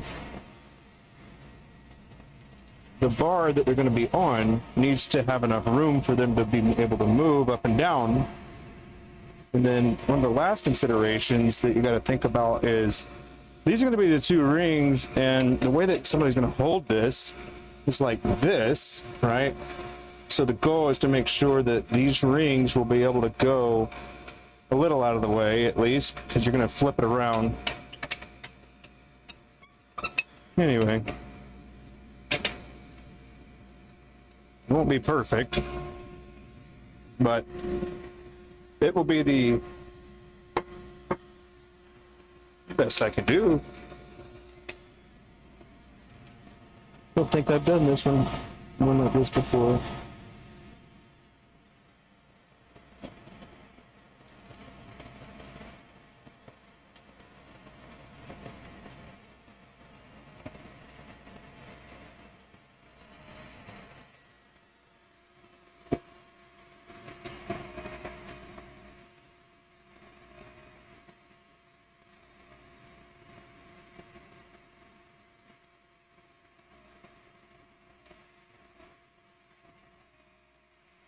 Okay,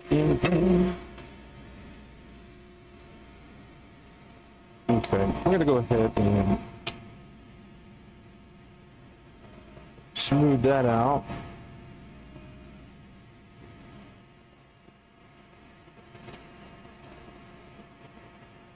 Try to take off as little as possible here. So I might have to go a little bit further.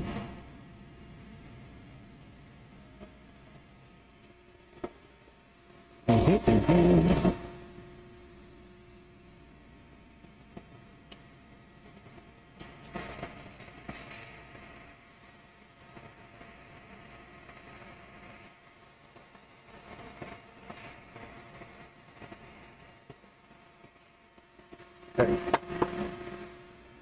How well does this fit in there? What?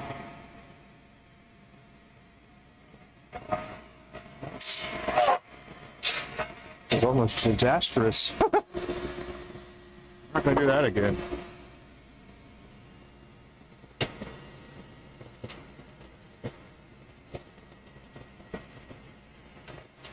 All right.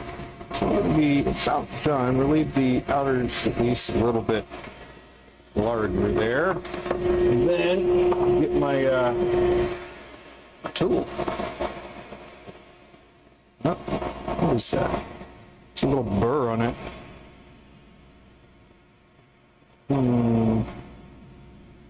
Don't think I want that burr.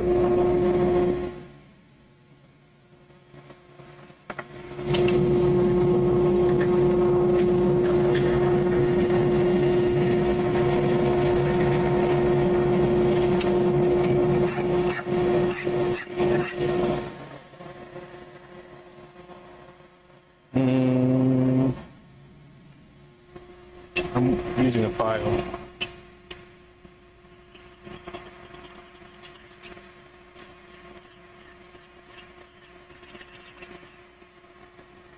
Just need to get that burr out of here. All right.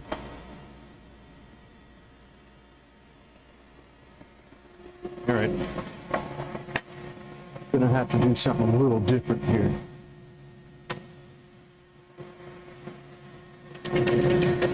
I know you're close. Sorry, I'm just gonna go ahead and get this right quick. This is a round sharpener.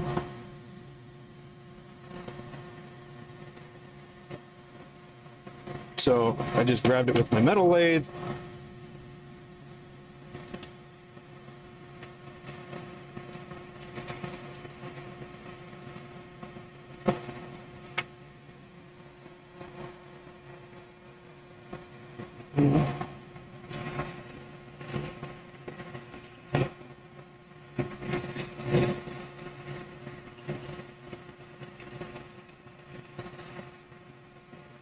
This is also just a screwdriver that I just grinded to the shape that I wanted it to be.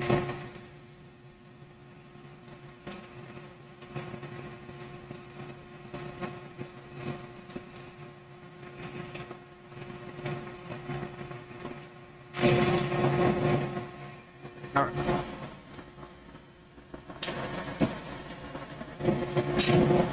Anyway, this is what I used. This little guy right here. And it's got a mohawk.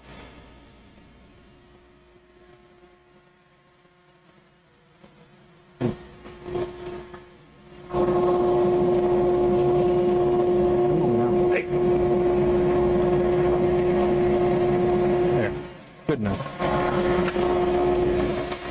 So this is not a tool that gets a lot of mileage when it comes to turning, but because of how small it is in the middle here, I'm going to actually take it like this, where we're going to scoop like that,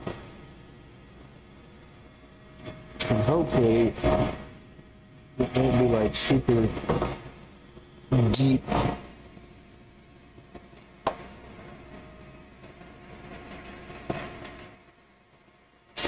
And I'm not separating it yet. Don't want to separate it quite yet. Just want to make sure that there is room to do what needs to happen. But yeah, it's a process. Let's see, how are we looking? A little bit more off. Be good.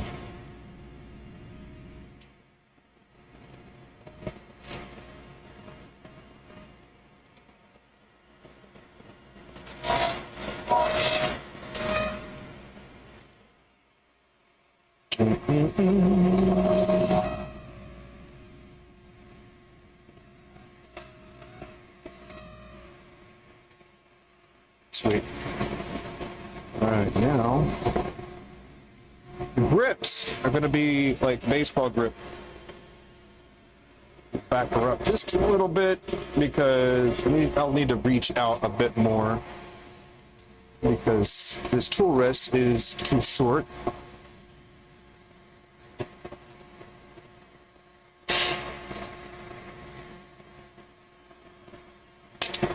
Smooth this little guy out too. So this one. Sometimes when you get the beading tool very close, like towards the end there, as far as final diameter, it likes to dance around sometimes because it doesn't want to cut perfectly like that.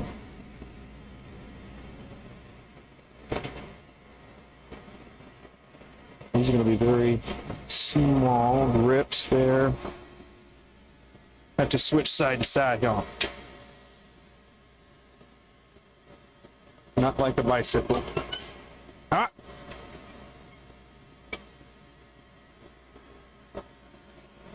Side to side.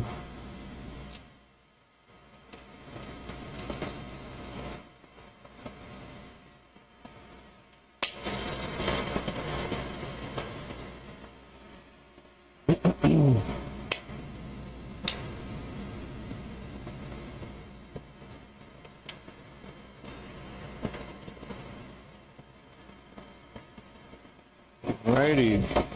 Oh, that needs fixing.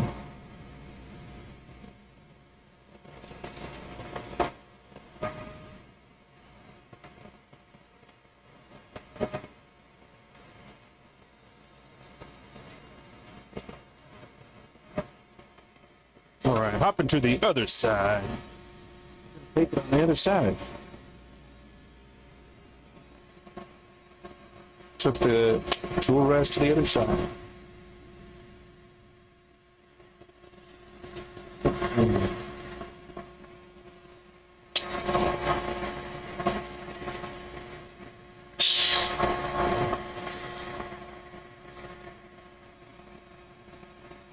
Oh, looking good. Symmetry is beautiful.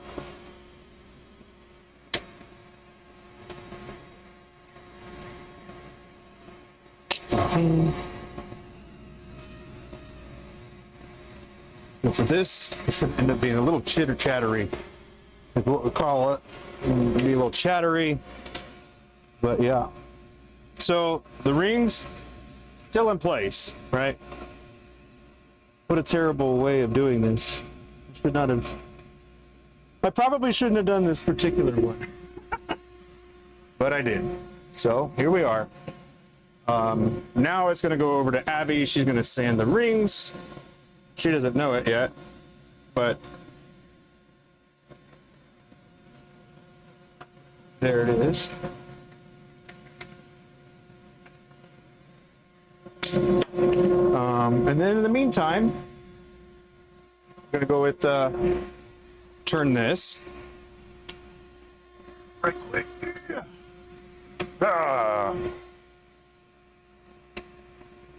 Anybody working on their beach body, working on a program or anything?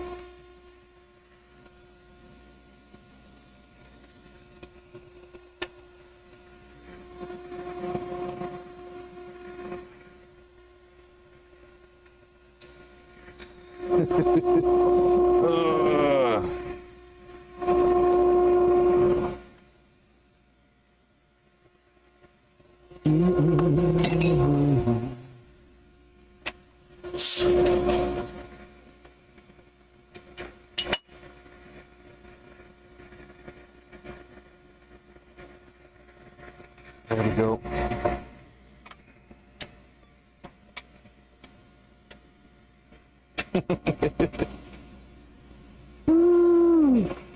Yeah. Okay.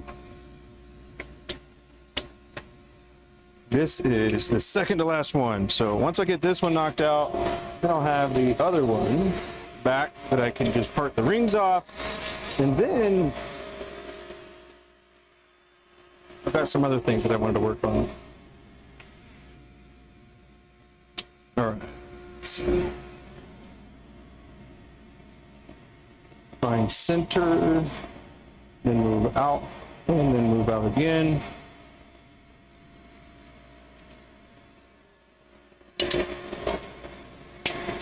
And then this is going to have a little honeycomb, round ends.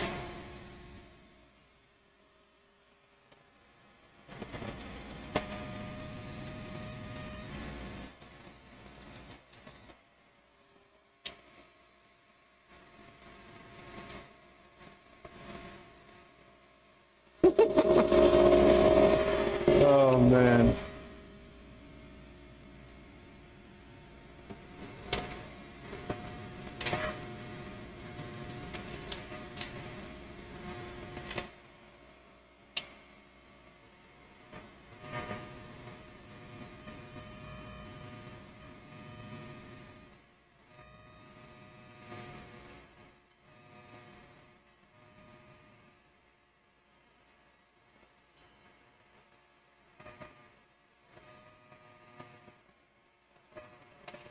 Tell my carbide is getting dull because not cutting as clean as it was before, but we just need to finish this one and then touch ups on the other thing,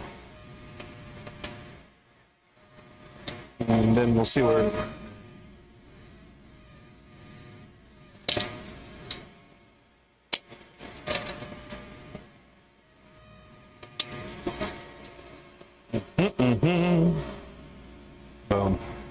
Do some round ends here. A lot of people like round ends. Yeah.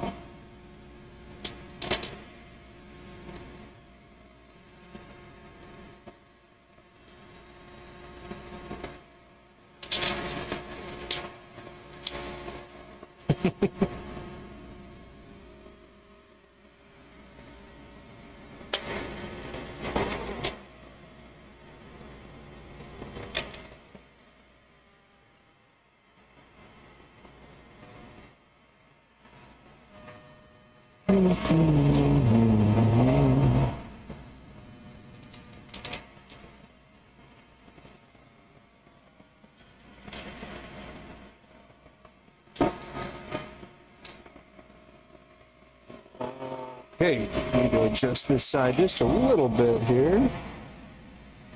Boom, there it is.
I appreciate y'all being here and keeping me accountable.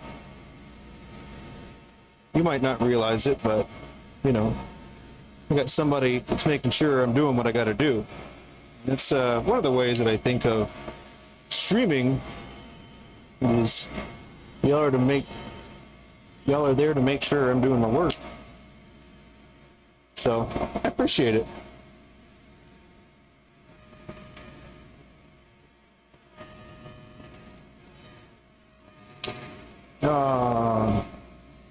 Bummer, man.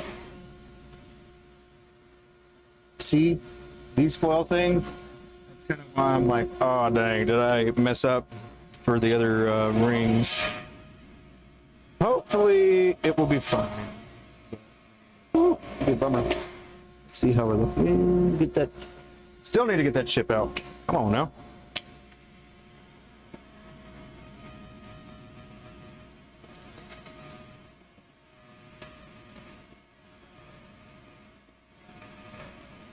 So now that we're taking it that deep, got to change it, change the profile a little bit. That way everything else looks right. Dang it. See? Now it looks wrong again. Crap.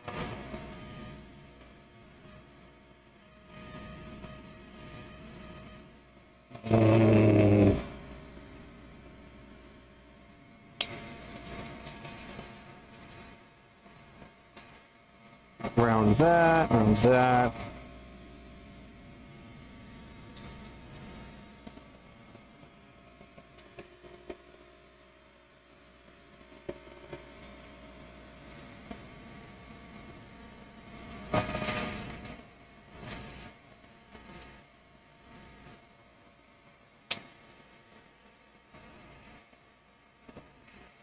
Oh.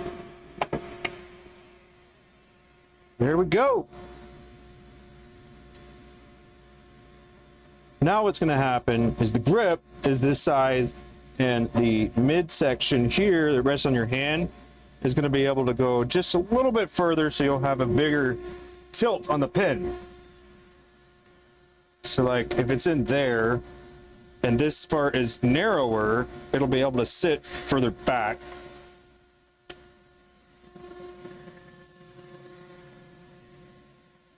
I don't know if you care about it, but when I look at stuff like that, that's what I think about.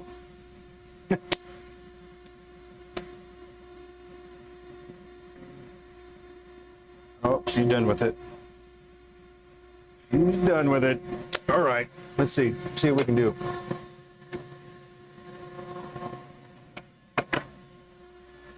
Oh, let's clean it up. Let's clean it up over here.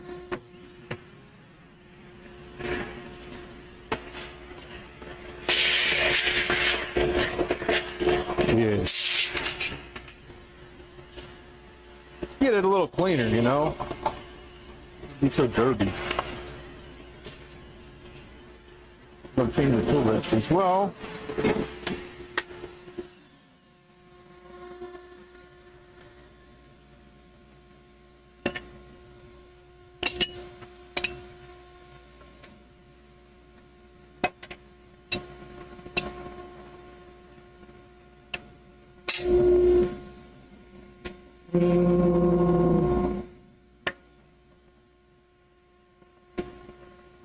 That's too much, I bet.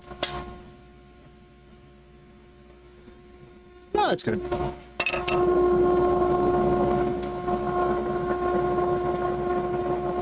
Okay, so we've got these, they're sanded. I can also kind of see where my initial cuts were.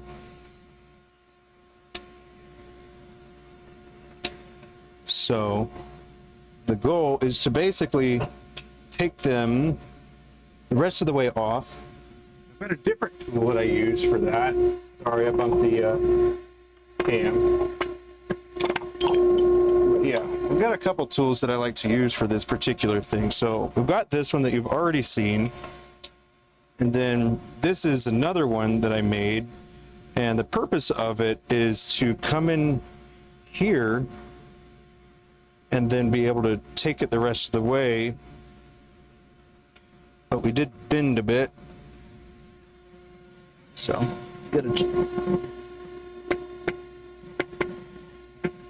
for the record, this is not high-speed steel or anything like that, so the methods that I use are not necessarily the safest. Should you decide to use these techniques that you see me doing, you do so at your own risk. But like I said, this, I haven't had an issue with it. And it works well enough. But yeah, the goal is to just come in here and go straight across. But I've got to prep the space a bit more.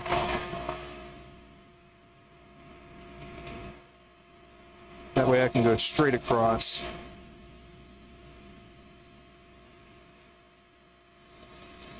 Ow.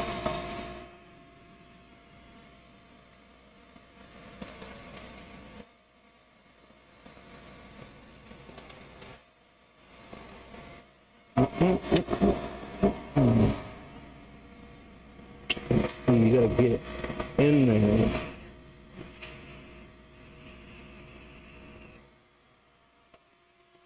Just gotta be careful.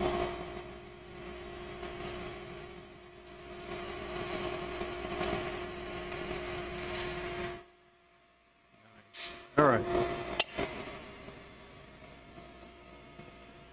Clean it up a bit.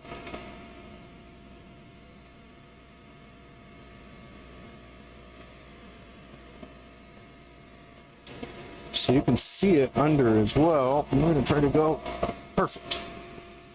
Nice. I'm going to clean this side up a little bit.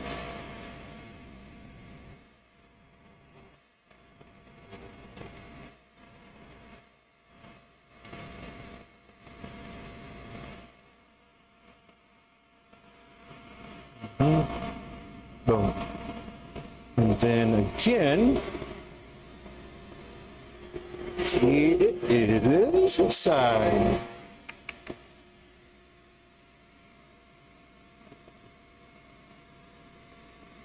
Okay, we will go to this side here. Flat level, come across. Same thing as before.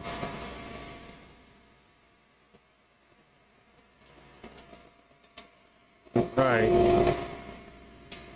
Vinny, how you doing, buddy? I'm gonna use this because I gotta take it a little bit back.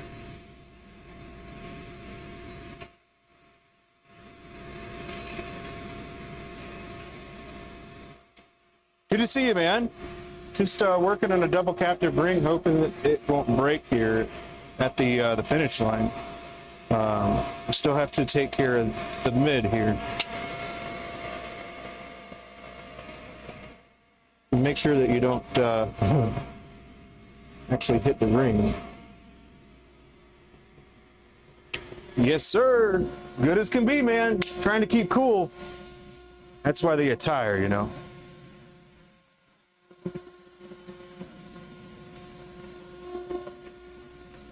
Okay. Sometimes you have to call in a favor from the tape. So we got this. This is back. We're just going to keep it there.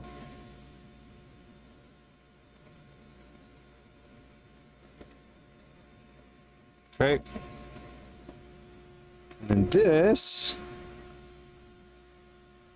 Need a little bit of visibility on the area that I'm going for.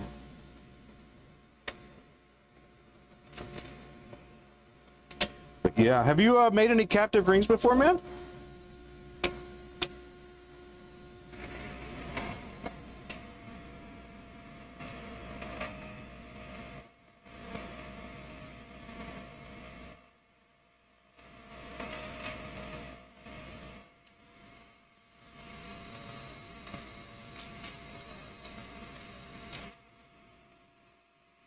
Okay, that looks cleaner. Now take that off. All right, I think a little bit got covered there that I needed to do.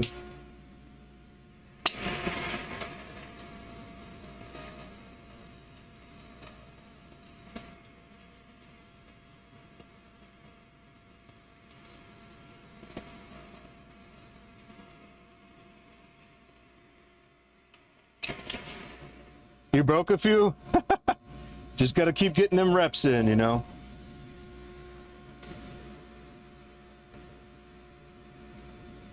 Alrighty, see right there is the last thing, I think.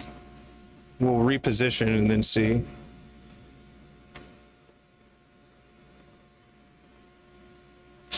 Because this is where we're going to start our up ramp too.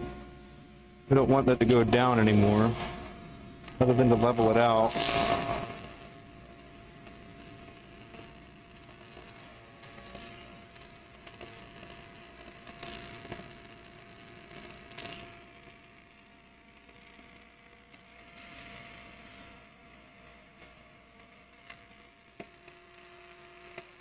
You You need to make I mean, I used a screwdriver. So that's my screwdriver that I use to get in there. And then this is what I use to go like the rest of the way across. And this is just one of those S hooks that, okay, I just drilled it and threaded it in there. But yeah, and I tried this one, like a small, to like come in here like that, but this was too thick, which is why I did the next iteration of it. But it's not good for a lot of mileage, we'll say. So there are better tools. Get some high-speed steel and do that.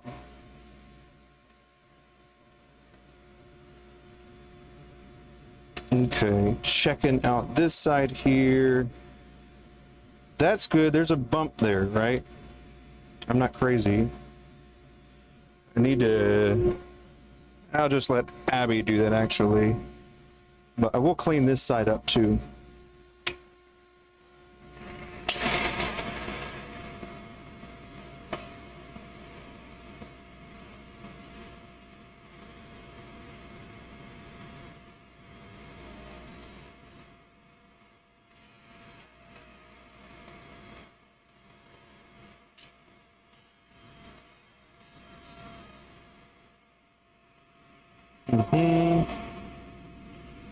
Okay.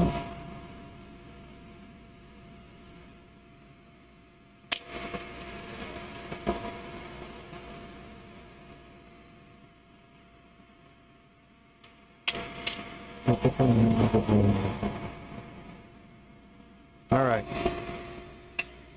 How about that, huh? Looking like we want it, huh? Let me feel this before we take it off.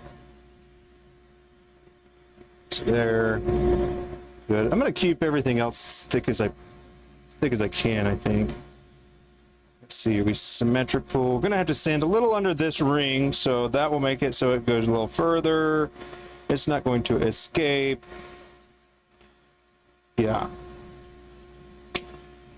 Just need to go a little bit further on that ring.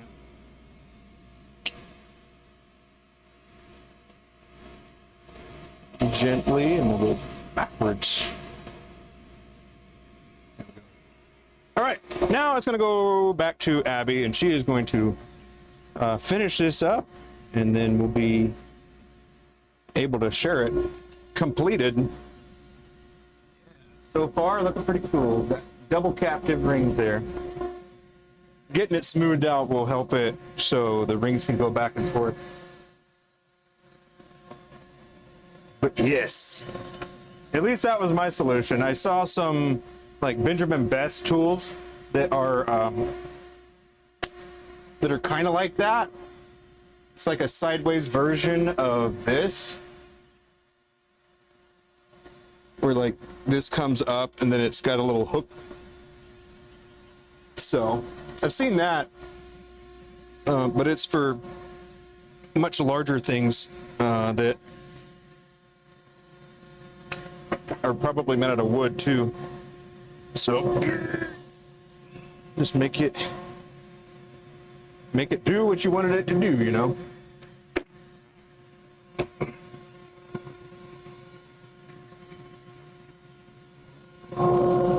Maybe next time we'll go for 3 rings, or we'll just make the whole thing one giant captive ring.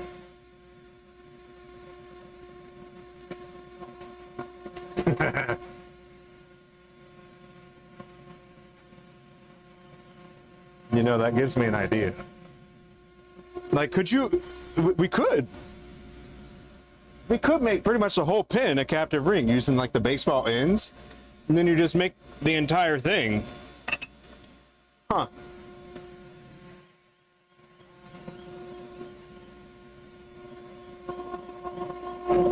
Interesting. We're not going to do this one like it, but let's see, we're good here.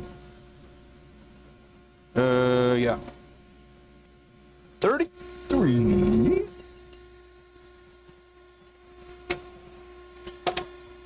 Okay.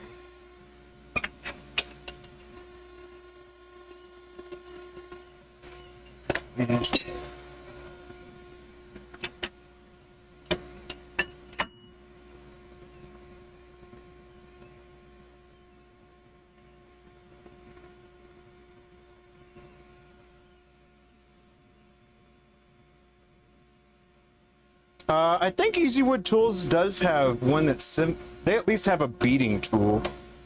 But yeah, it was pretty easy to make that. And then I do have some, let's see, I have some different steel that I will use for that. Pretty small. So this is the steel that I've got that I'll remake a version of this tool. I think it's like 1/8 of an inch.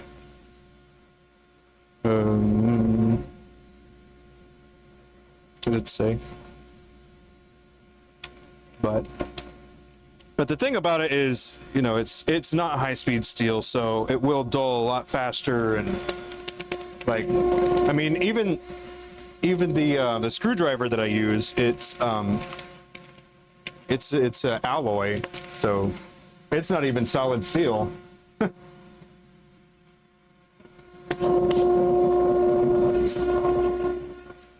Did you see my scoochy gouge? This is the skew chisel gouge. Weird, huh? I started trying to make one, but the size was all wrong.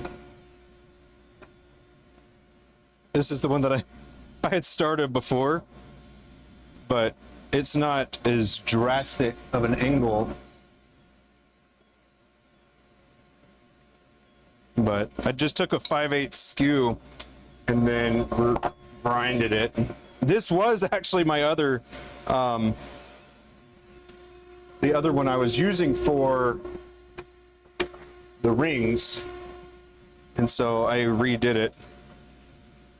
Let's see, we got 33 here. Sweet.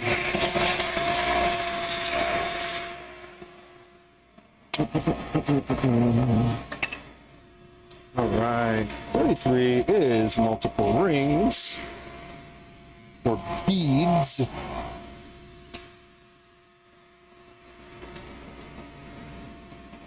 You have seen those before? Dang. Seriously, I didn't know those things existed. I was sleeping, and then I actually woke up and come out here to take a look at the profile of the round tool, right? The round carbide, because if you look at the shape, it's like back here, but it's sharp up here. And I was like, huh, if we could replicate that a little bit. I've changed this one a bit since, but that was initially what I was going for. But it wasn't thick enough. And then somebody told me about the, well, actually the Spindle Master is what somebody told me about. So, the Spindle Master, and then this one is the Scoochy Gouge. So, I mean, it sounds silly, but that's what it was called.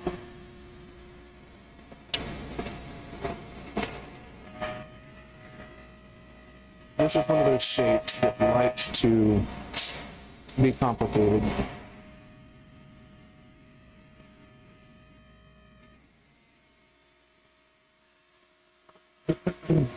But I was thinking about that because I was thinking about a video where it's like carbide versus high-speed steel. And then it was just going to be like my take on it. As far as like where you would start, maybe, where you could start, and the ideal for different materials. Like wood, for wood, high-speed steel is fine. It's nice, but you know,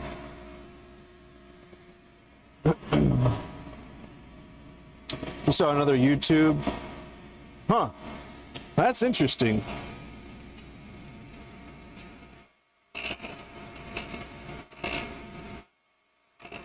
Because I was in my dream, I was like figuring out how for people to be able to have like something in the middle that would start preparing them to like go more carbide or go more high-speed steel, because I think it is a medium meaning like is a tool that's kind of in between those two. But yeah, I have not used it enough, and I think looking at the shape of it, it's messing with me when I'm trying to use it.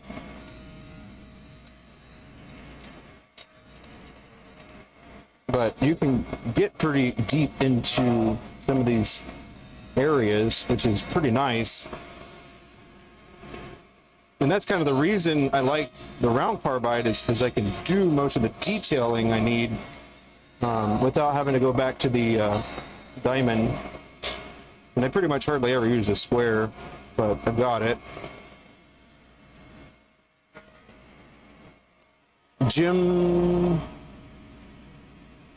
is he the guy that's like make a wood bowl with me or something? Or make a wood bowl? I don't know. But interesting.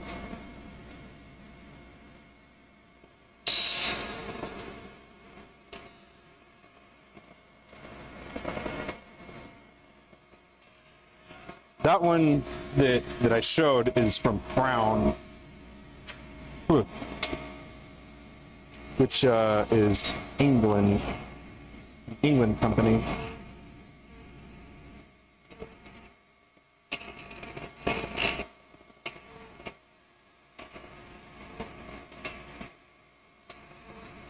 This is what I was talking about, having to come back with a diamond tool and get to the areas that I couldn't get to. Rounding them enough to where I can get the round carbide too.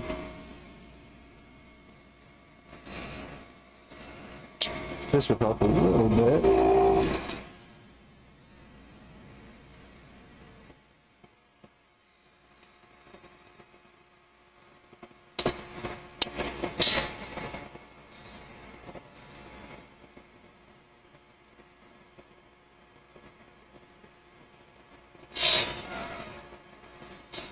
Oh, okay, cool.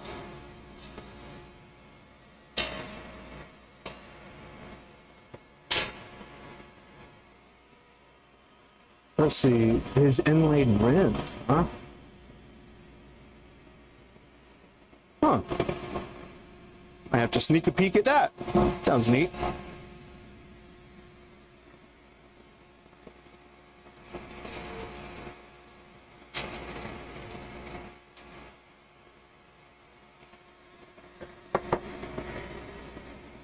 He does a lot of hybrid stuff. That's cool. A lot of people seem to be getting more and more into casting. But that's actually probably good, because it can get stagnant, you know. Sometimes things can get a little stagnant and people want more variety, so having different materials is, if you're a decent caster and you have good color separation, good patterns and color coordination with stuff, I would say that you could definitely make those move.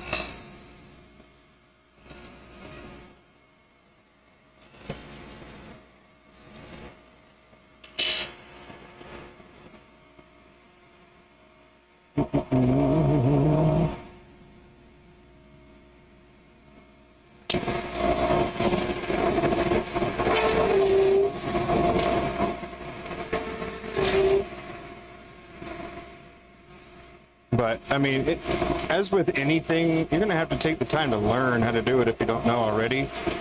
Or you could find somebody that's willing to help expedite your learning process. But I'd say one of the drawbacks of that is you won't learn all the things not to do. So if you start deviating and making something that's not what you were originally learning or was taught, then you'll end up starting to run into those things that you didn't know, if that makes sense.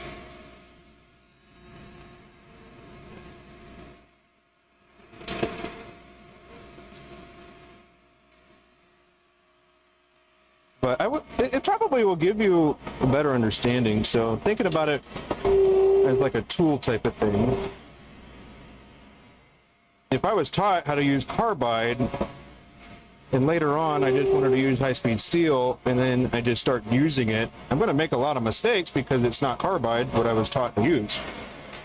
So you have to learn like the parameters of it, and that's kind of what I was talking about with the resin. Yeah, there's a lot of things to do, a lot of cool things to do.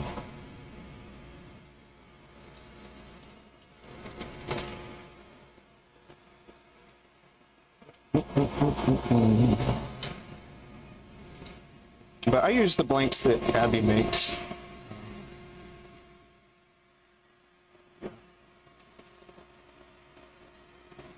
For the most part. Sometimes I like to do different stuff, but if it is a different material, it's usually not resin. It's usually like micarta or juma or ebonite or delrin, or you get the point.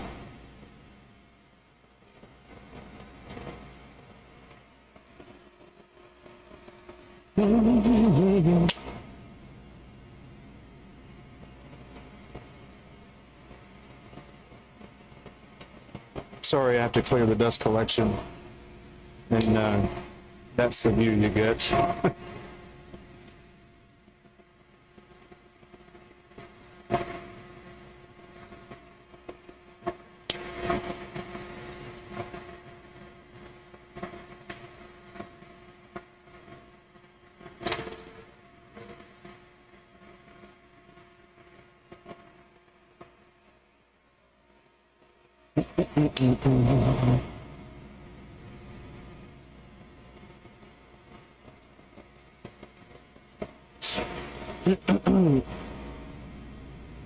Yeah, being taught only takes you so far. That's true. That's true. It's not until you start something that you realize that there's so much that you don't know, which is kind of the excitement of doing it in the first place, isn't it?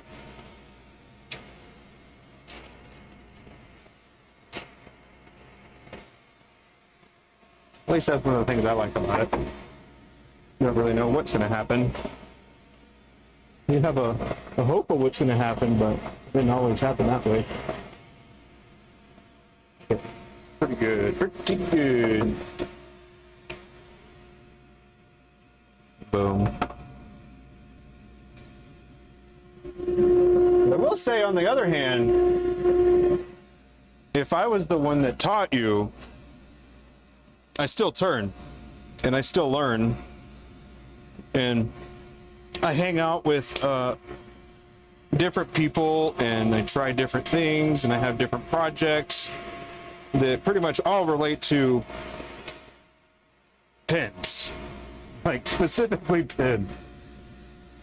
Yeah.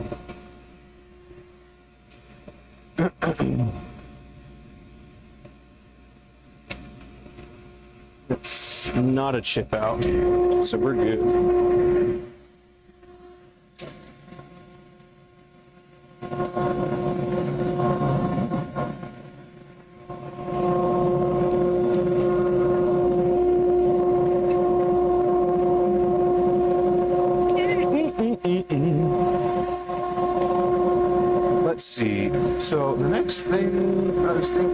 doing was working on different design.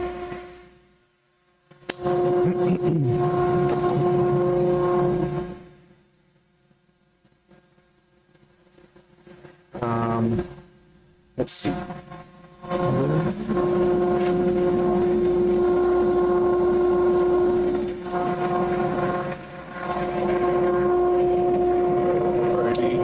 So, a lot of these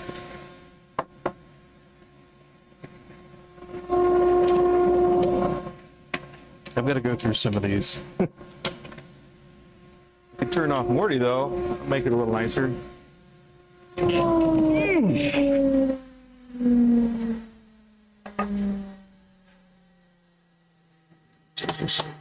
Boom. All right, we'll do a little of this for now. There we go. So this is what I got. I'll show you in a minute. I gotta sort them.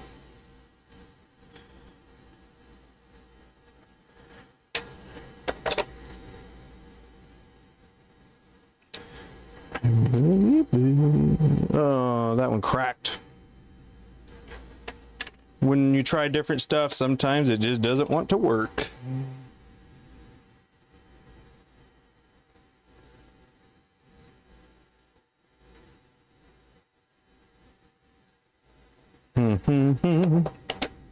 Whoa.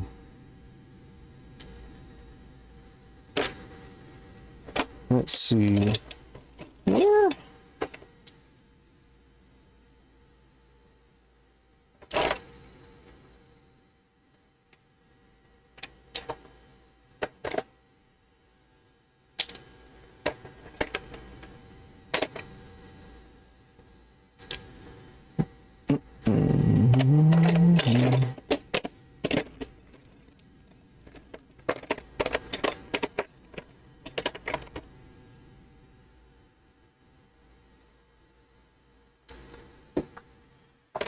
Yeah, this has taken me a couple times, and I still have not quite figured exactly my favorite way to do this.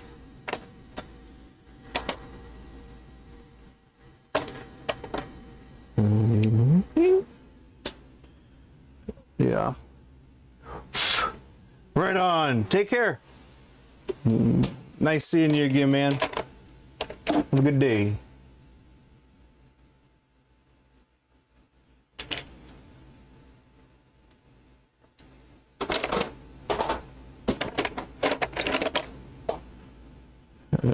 Did that break? No, that one didn't break. How about that? I've had to refine my process. Whoa, I guess you're gonna be close to me. Sorry. This is where my metal lathe is.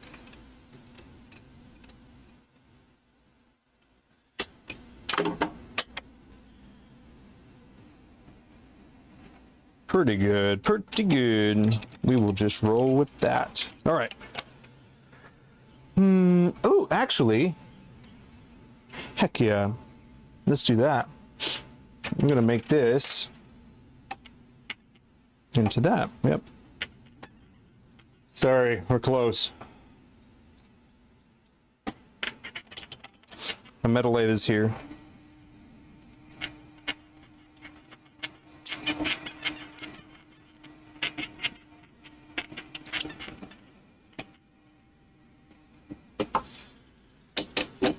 Okay.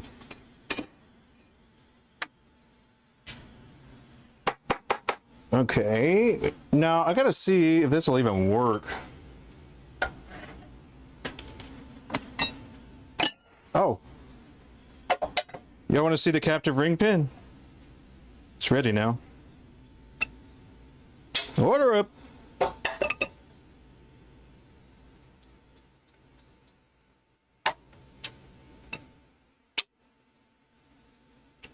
Almost.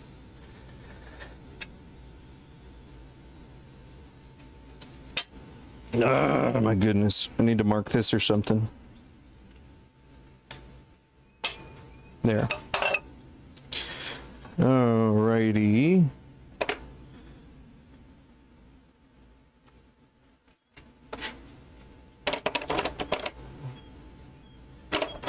So these are all different tests. Come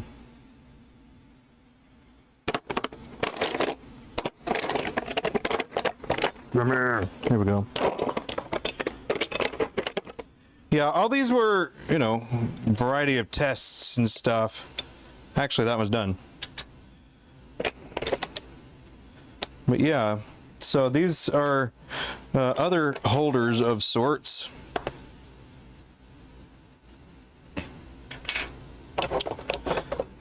And these are mostly, hey, cool, already drilled. So I'm just finding the ones that are already ready. Like some of them I have partially drilled, and the others that I need to finish.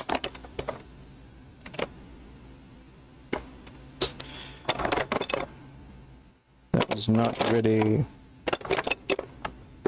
Oh, sorry. Come on over, take a look at my wares. There we go. My bad. This is what we're looking at here. Or what I'm looking at.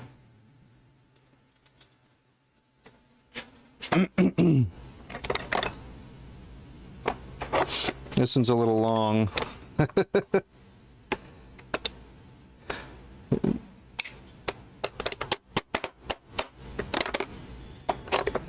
Okay, that's good enough. That's probably more work that I'm going to end up doing, perhaps. But I did have another set of them somewhere. Aha. These were my pencils that I was working on. So, cool. We'll get some of these things worked upon. Hey! Oi! Hey, what's up?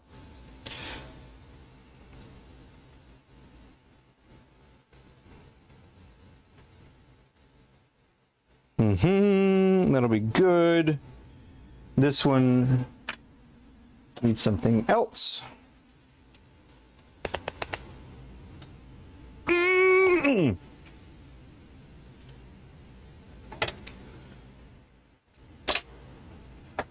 Move this out a bit. These are done. Put that there.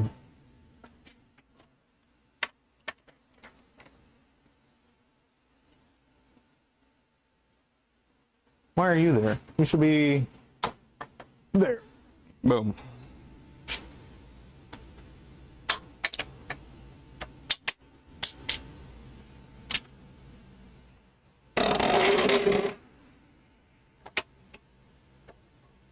Okay, so this here is going to end up being, there we go.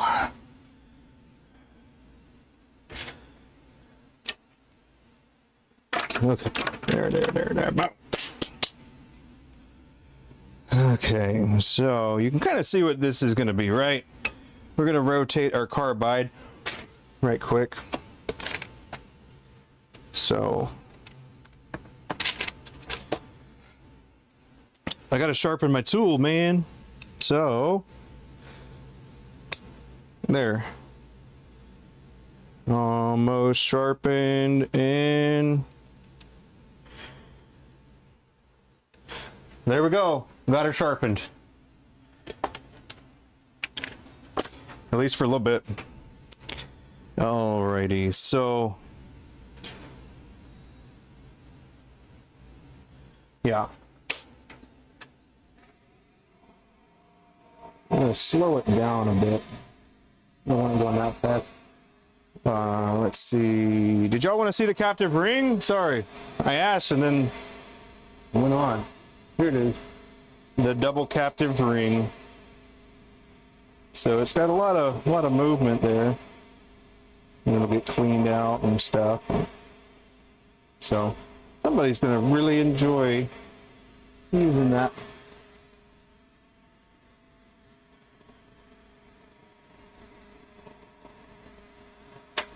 I gotta take the bushings out of it real quick.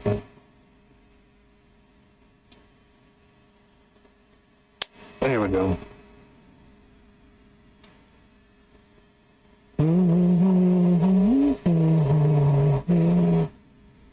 How long have we been filming? 3:45. How about that?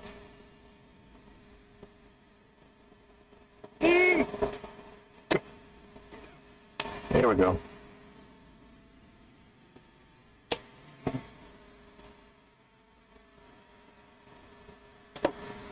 All right, where were we? Very well. And smooth this out.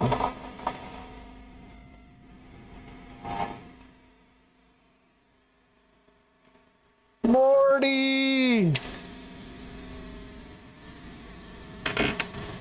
That's not too bad. There, I changed the arm so it would be less of me, you know?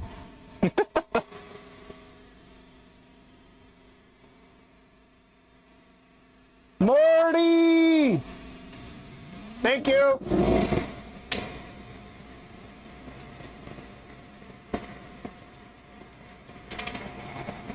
Nothing like that new Carbide look, huh? Really cleaned her off. Ow. Ah! See that crap? It happens. It happens. Who hates it, but it does.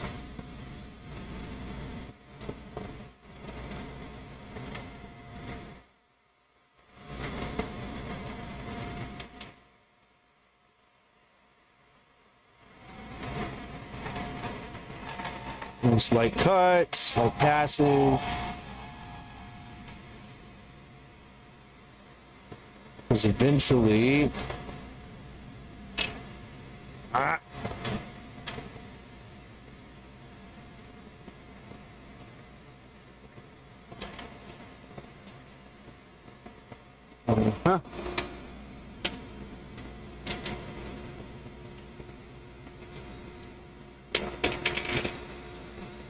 Jeez.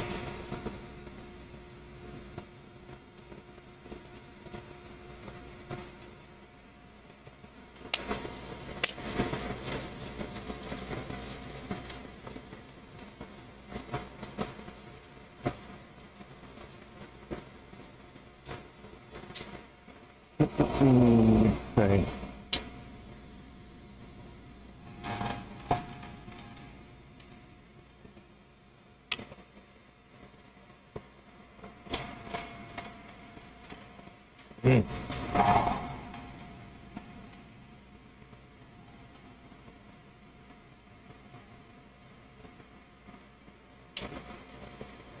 Come on. This is smooth here. Ah! I haven't found the best way to do this yet. Because it's such a long turn, right? And it's not supported. So in the middle, it can wiggle. Like in the middle, it could be a little bit bowed because it's held snugly between centers. But that's good enough.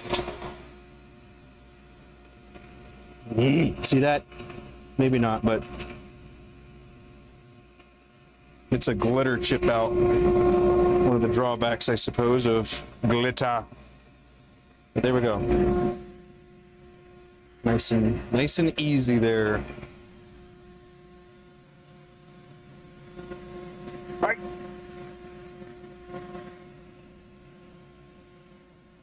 Yeah, this should be pretty fun. It's one of the different designs we've been working on. I mean me. But there are different things that are also worked on concurrently.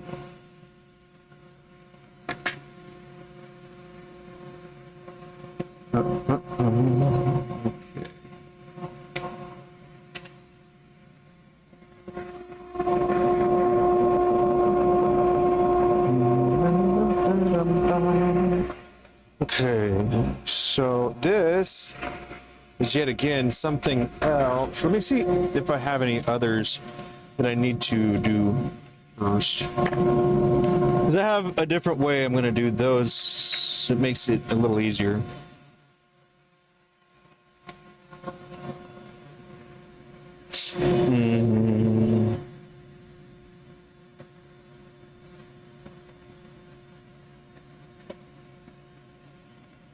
Yeah, we got a few.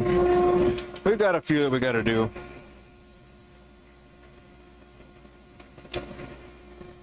Okay.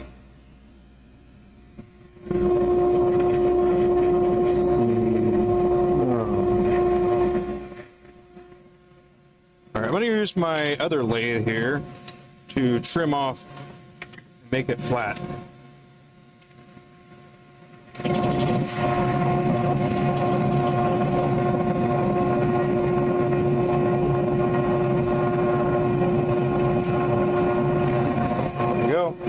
Now it's going to make it so the live center is actually punching the hole instead of the edges.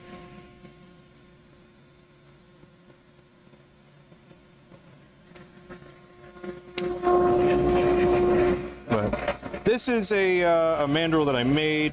I basically just took a bar and then, you know, made it the size for the hole, and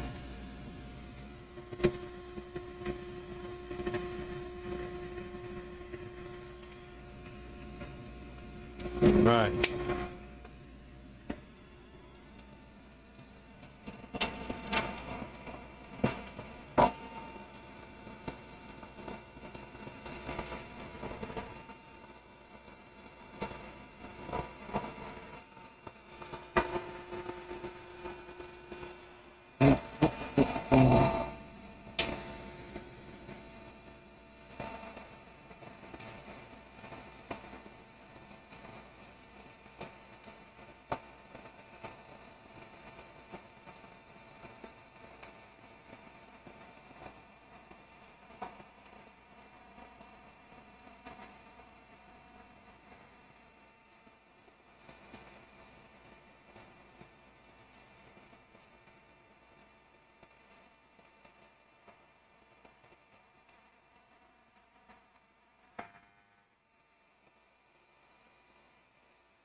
Okay. Take care of the back end here. And then we're going to work on the grip up here.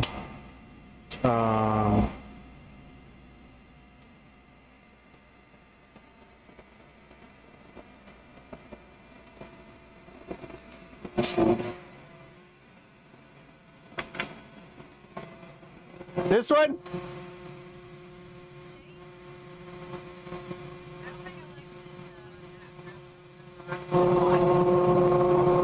Well, tell me. Like this?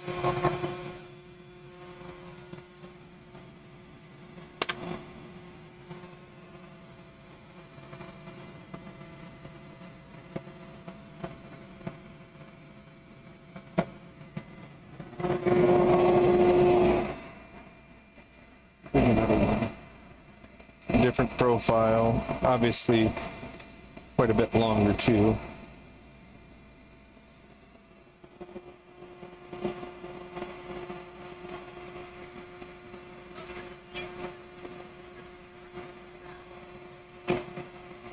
All right, we're going close to the end here.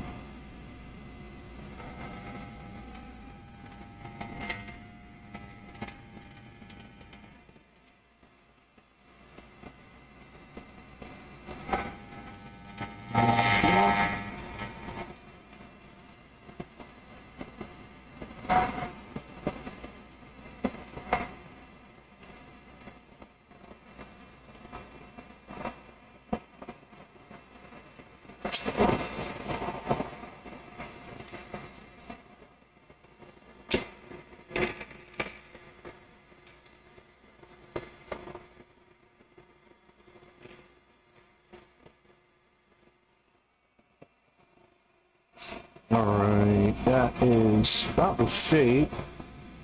We'll look on the diameter.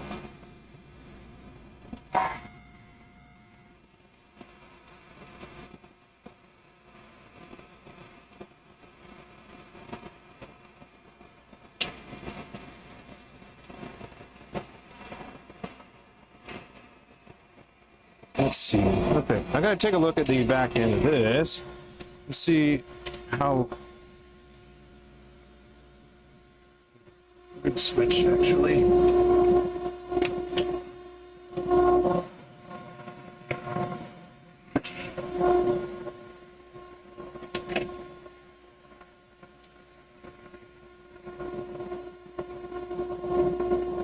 There.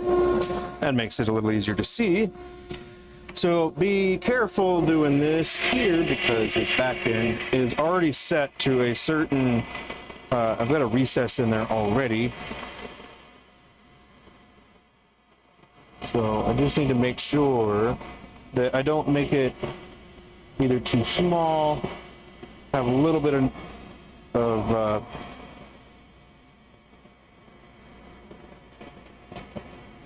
I don't know, I call it a crown, but it's like,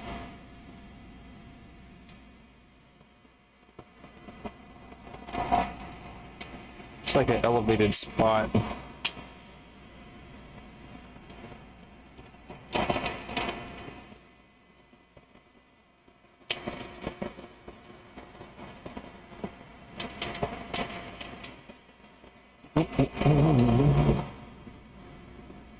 Okay, can't get too much skin in there. I'm just going to make the taper look right.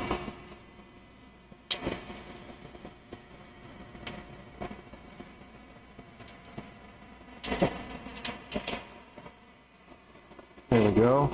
All right, so the last thing that you can do from this point is actually take a file and smooth out some of the ridges here. I think I want to bring that back a bit more before I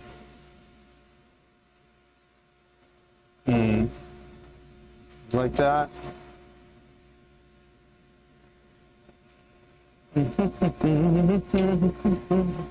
And then the diameter of that. So just a little bit more trim in here. But we're going to stick with our tool because it's pretty sharp and it's making it so I don't really need to do a whole lot of cleanup. I'm going to steepen this part up a little bit more.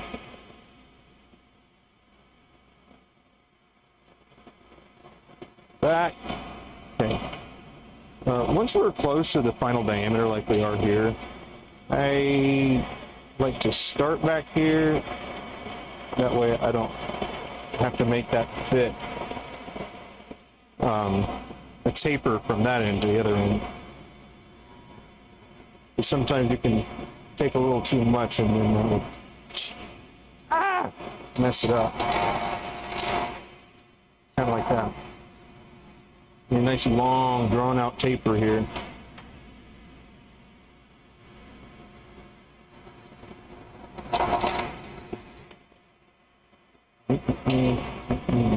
Okay.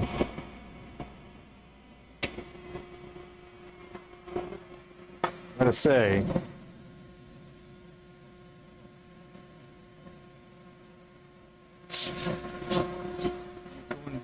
Not going perfectly how I wanted it to.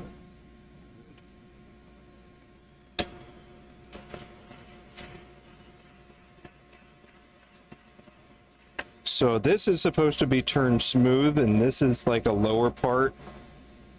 These areas right here. There. So it will get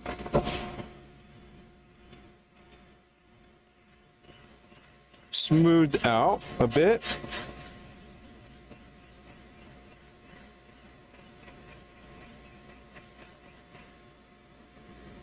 Nice.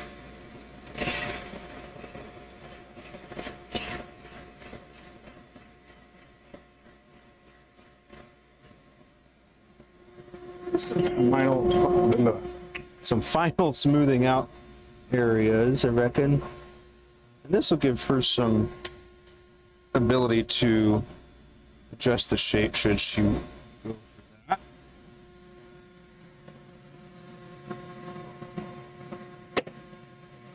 Okay.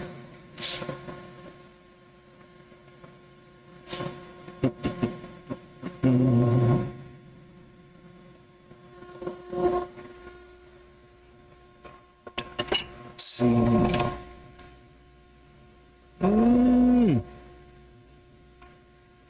No.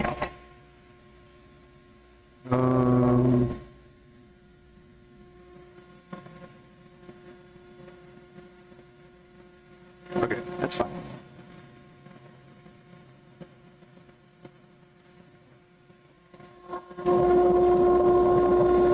Let's see. Oh, not yet. My bad. Weird. I got a couple of them.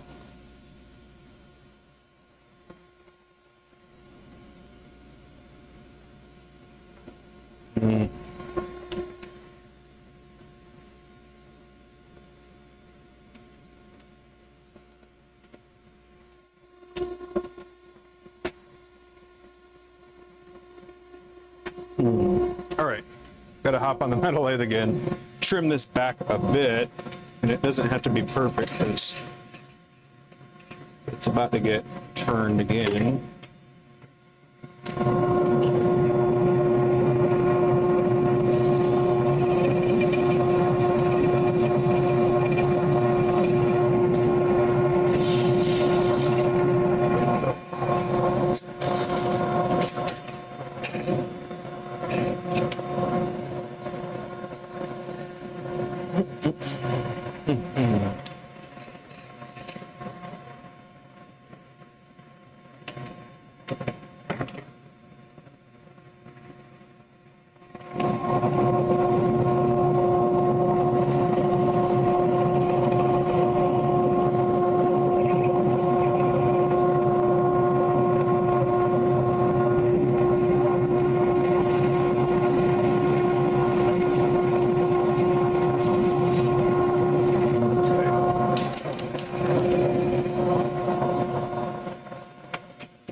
Boom.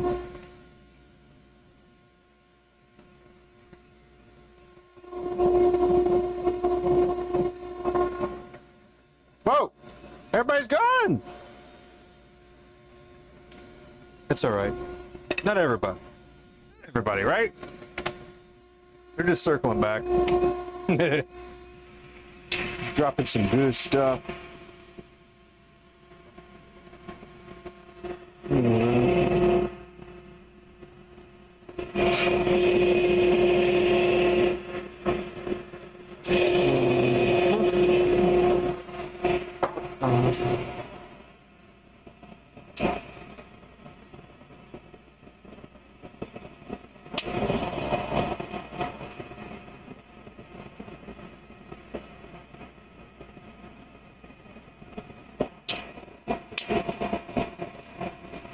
So again, the middle is going to be the area that likes to come out.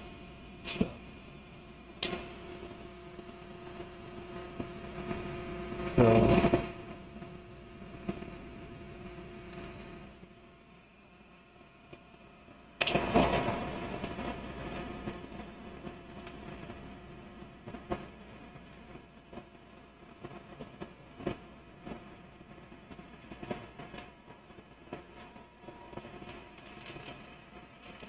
clean and pass.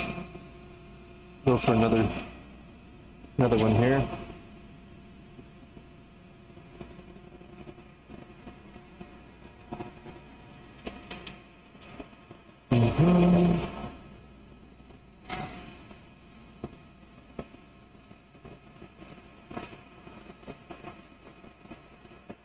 So we want to get that nice.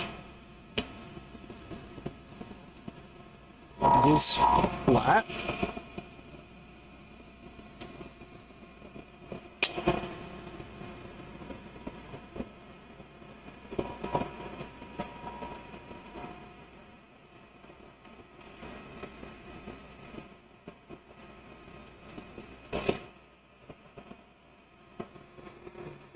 Okay. So we're really close to. We just need to clean the front end there. Get our small right here.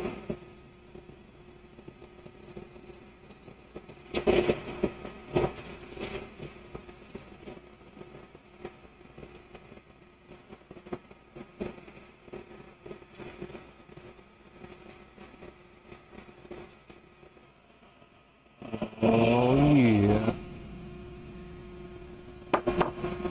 Just me, or does it look like it needs to be tapered?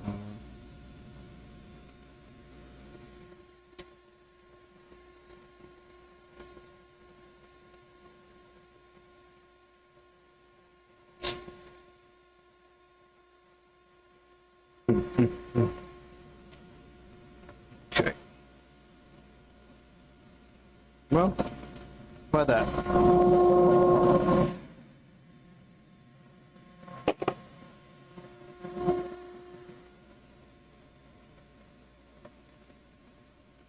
Okay, that side is fine. I need to trim the other side.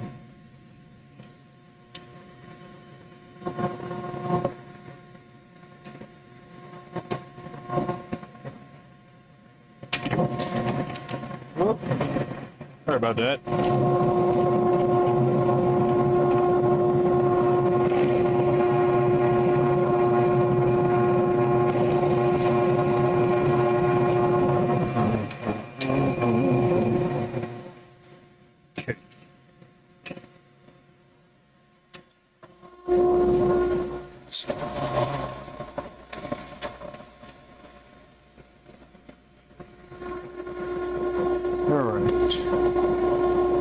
Mess with the end there too much, just a little bit.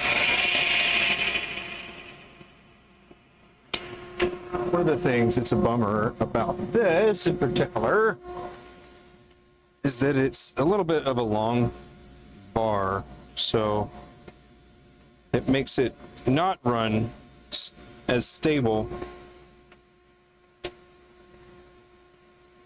So this should be a little better. I'm gonna have to cut this down a bit. Too much sticking out.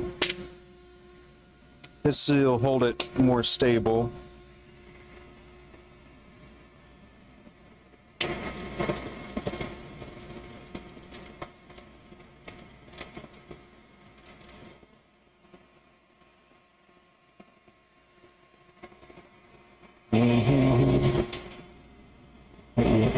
So this is still more spindle turning too. Yeah, we don't need to take much off at the end here. We can skip over it.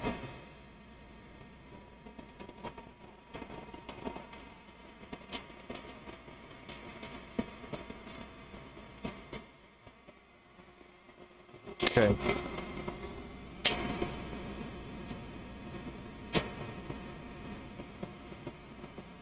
There we go.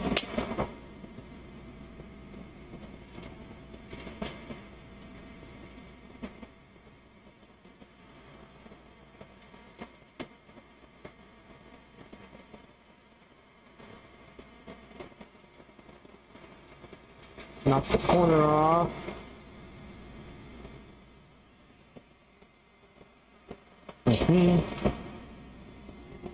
Let's see, we're gonna take, yeah, we're good. We're gonna take a little bit off of here.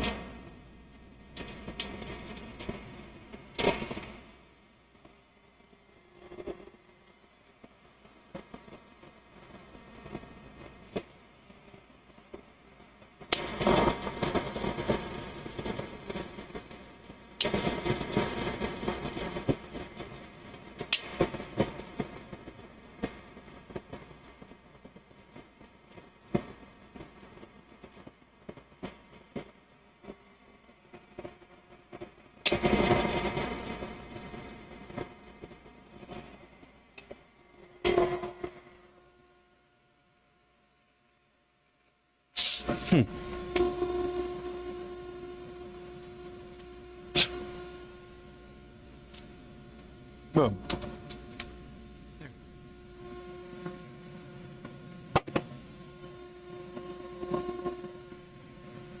And you know what I got to do with this little guy.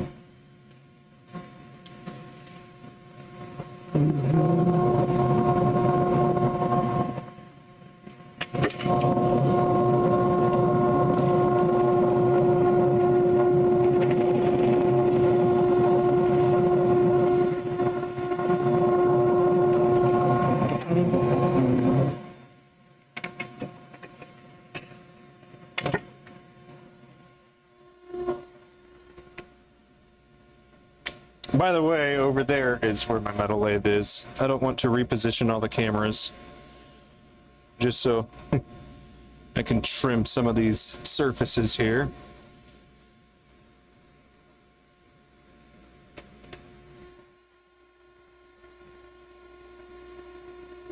Okay.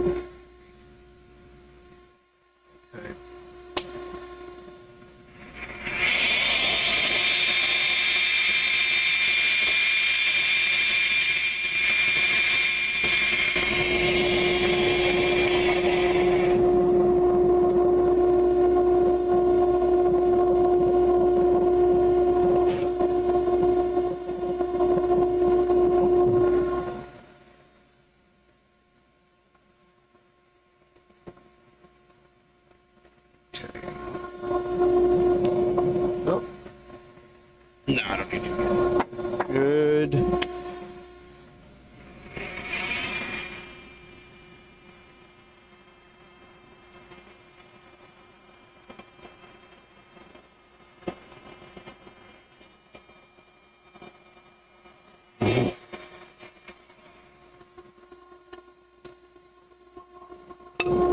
Trying to make this outer rim here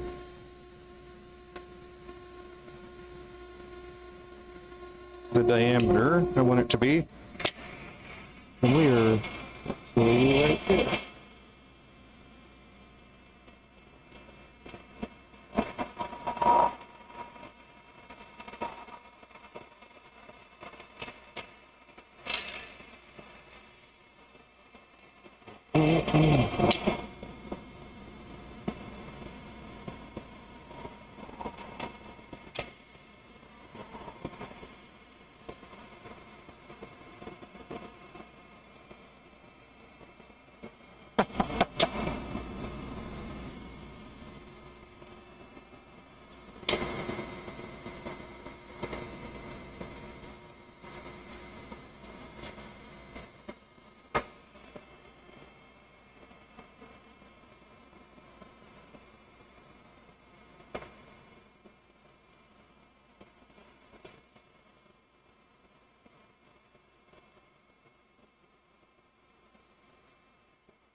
Oh. How flat we are here.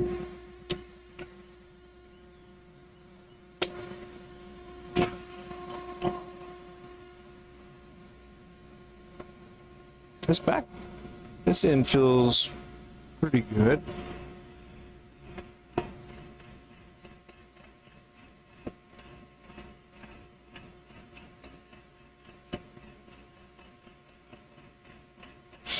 I'm not going any further forward because I know that it comes up right there. And I don't want to create too much of a dig. Kind of did a little bit, but we'll smooth it out right quick.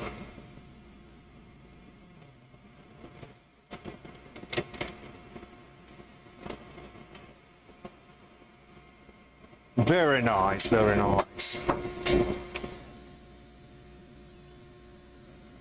Good enough to go over to the sanding station.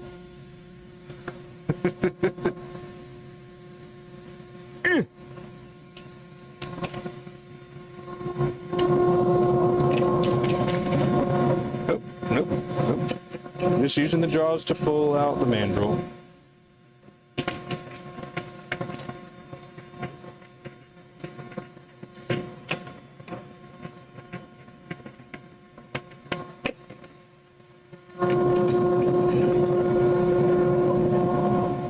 You look good today.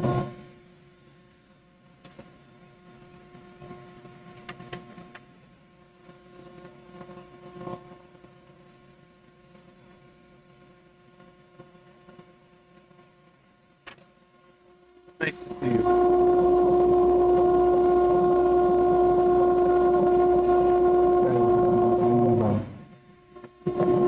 Okay.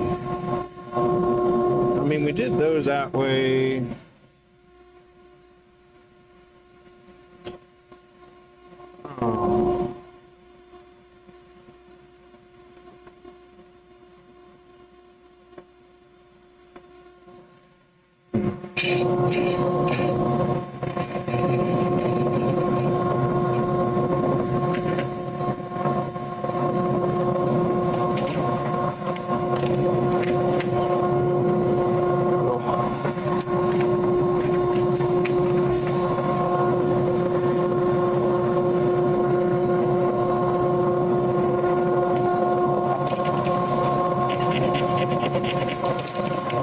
Hey.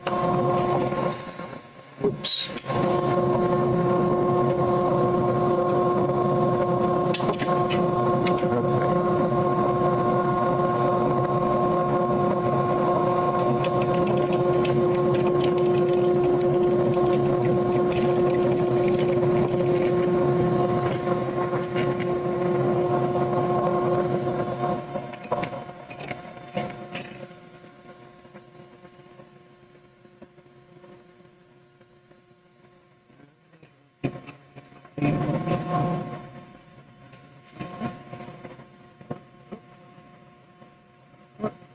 Come on now.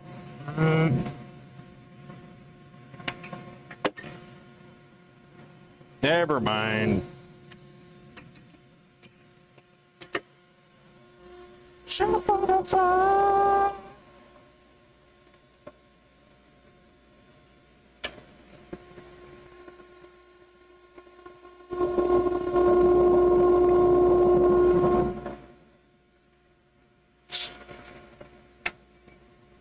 Okay. This one is a little different, but we're going to try to make it good.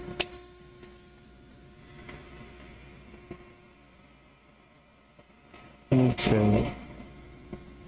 We're spinning. We're spinning. Okay.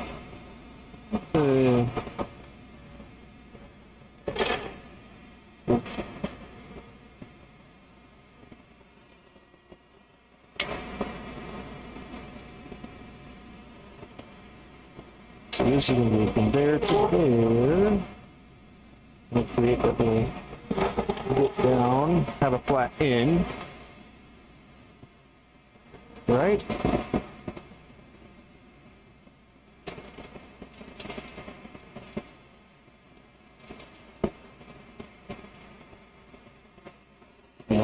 get out of here. There we go. Okay. Take this down.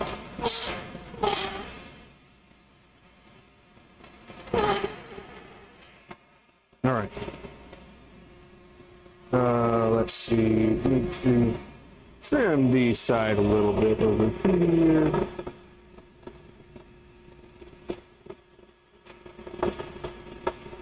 Whoop.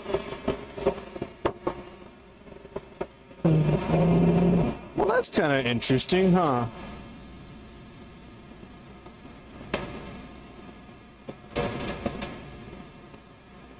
Now, when we start talking about like obliques and stuff, it's not unusual to see shapes like this.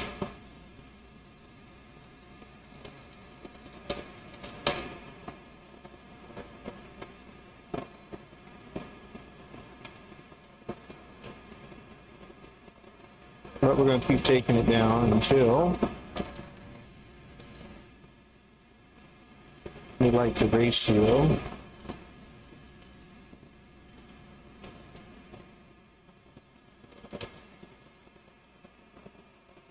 The back end here doesn't really need much of anything, I don't think, but we'll just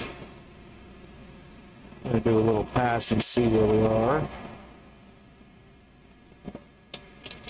Yeah, good. Yeah, not really much of anything to address there. Just need to make this side a bit narrower.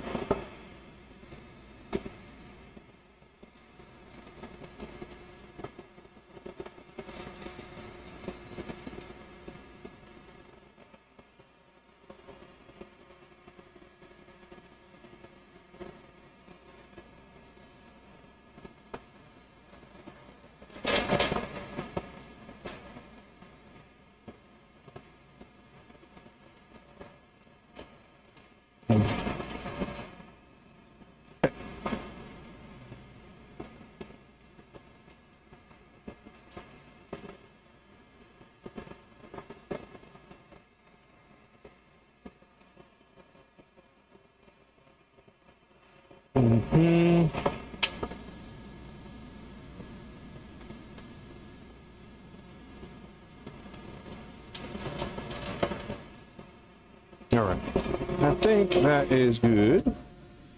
And it's going to take just some cleaning up with the sandpaper, partially because of these little sparkles in them.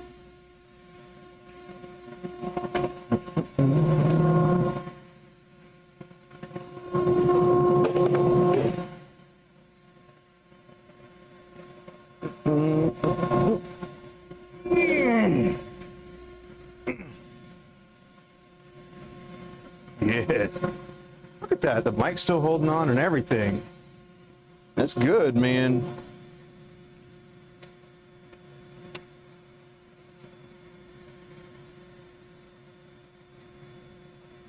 See, I did these right.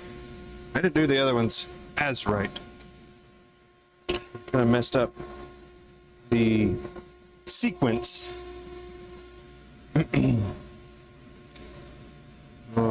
See, that too, a little wonky, you see?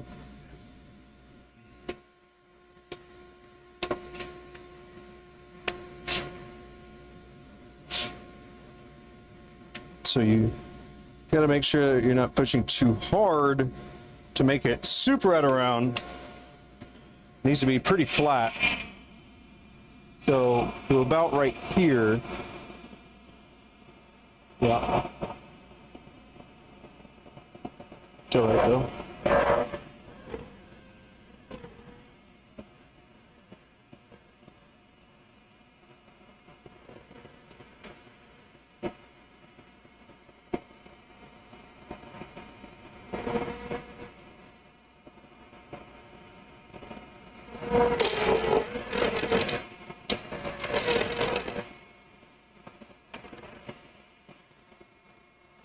So we're going to do just a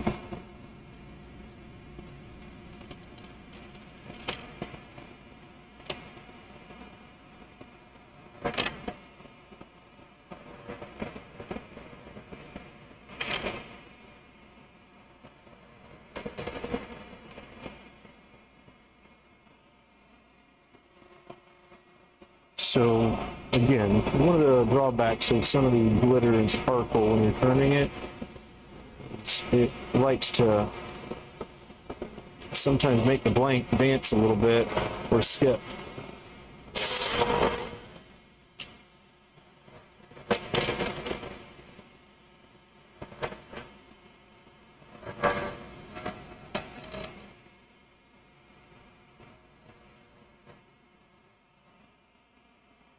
See, we try this longer than usual. We're gonna embarrass ourselves. We're gonna do it. Let's see.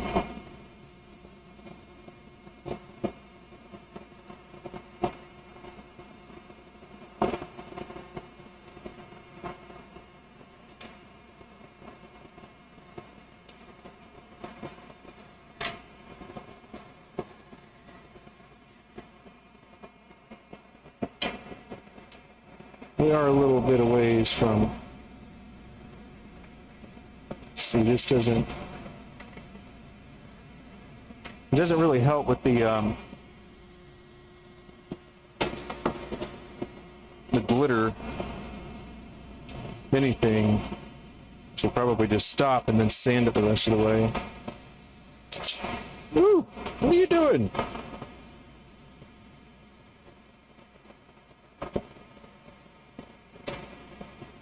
Very non-standard tool for me. Need a lot more time before I start doing that.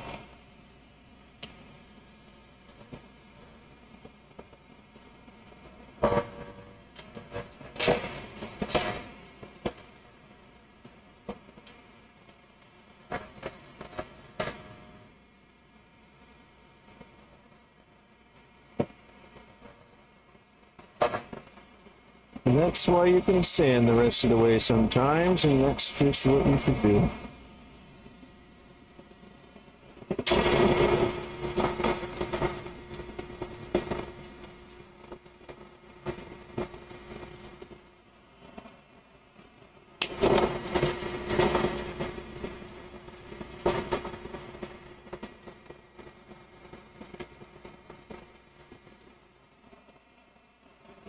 Okay. Just clean this last little bit up here. All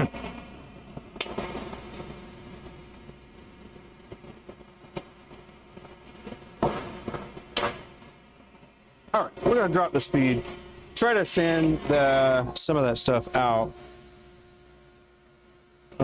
So another thing we actually could do right quick too is turn it a little slower. And that might help.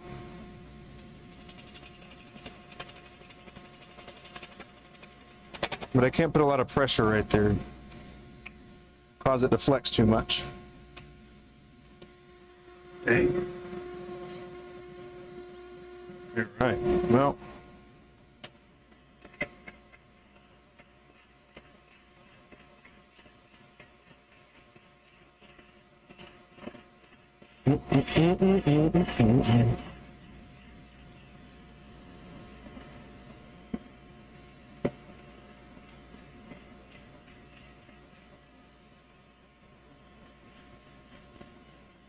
Kind of giving it some support bottom there.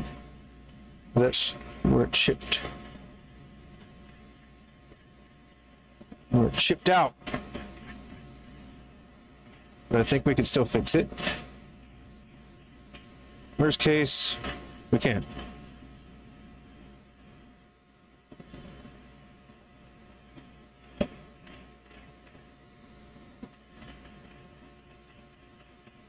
I'm gonna have to flatten and level this last little bit too.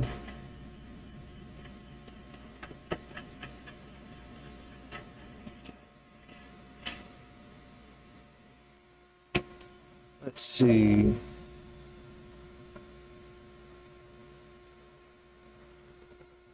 Okay, there's one spot right there. That right there, yuck. Okay, well, this spot back here is really good.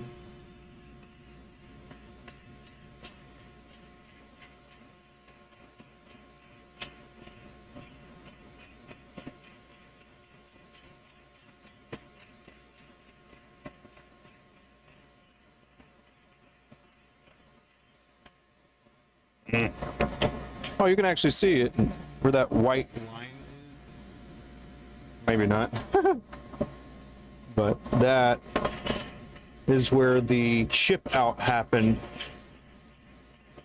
And so what I'm doing is trying to make it so that is flat with everything else. So it'll take a little bit of back and forth here. Sometimes things like this, you're like, should I have done it?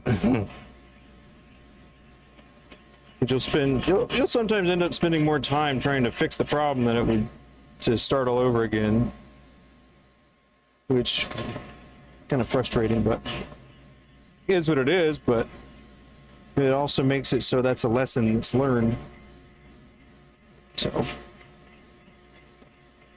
I'm not in super production mode right now, so you can see what I'm talking about right there.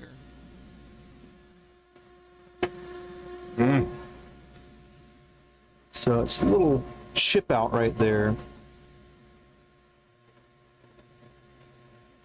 All right, well, what we're gonna do actually is we're gonna take it a little bit back from here, hit that spot right quick, and then we'll leave the rest of it. I'm actually not gonna touch that either. I'm just gonna do this.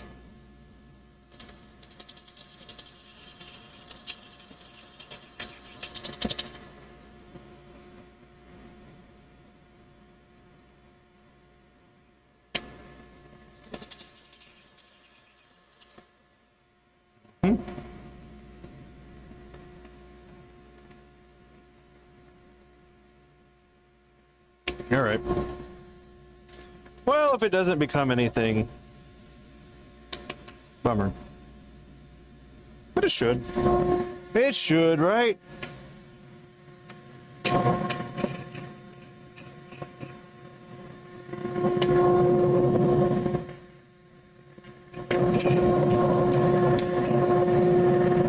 Sometimes I use the jaws to take the piece out. All of them. All of them. Got them glitter schmeckles in them.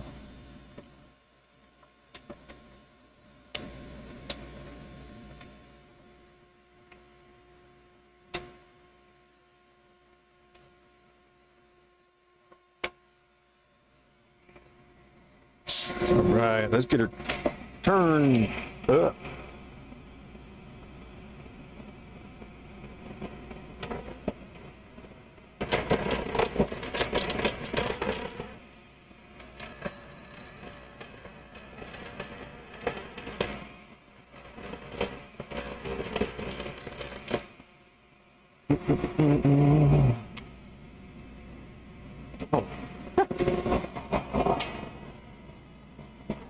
Like, why is this taking forever?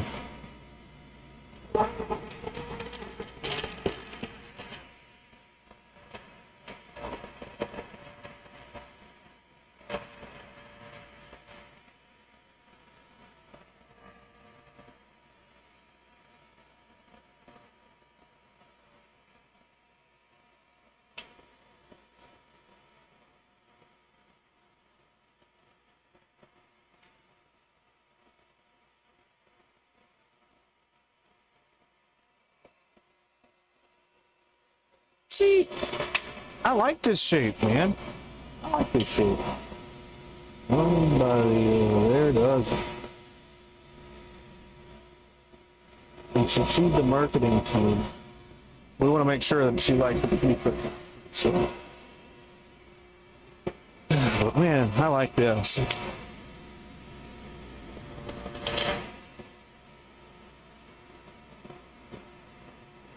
It's just a look, I don't know. It kind of has more of a classy look.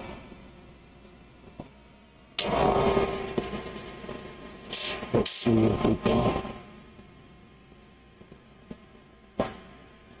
be gentle here.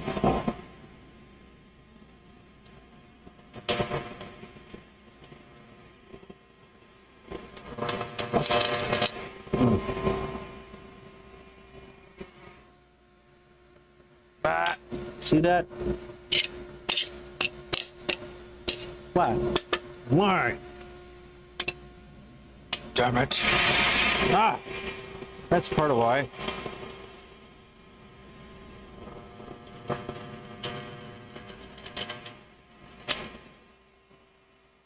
Okay, well, back in with the handy dandy. Ah! See, that's bad. That's bad right there. But that's it. One spot. Better than the other one so far. Goodness.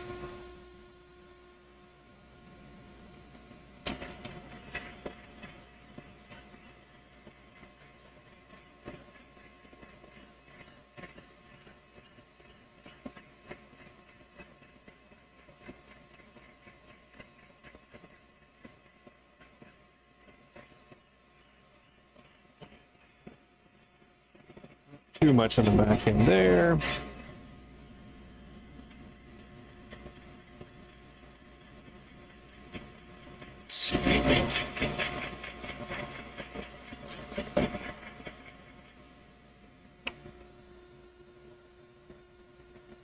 Did we get it? Almost. Almost.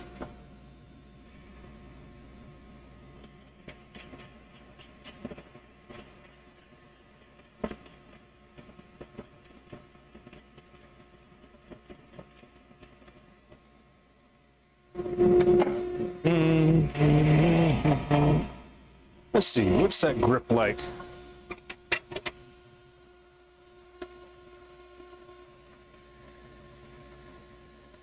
That's nice.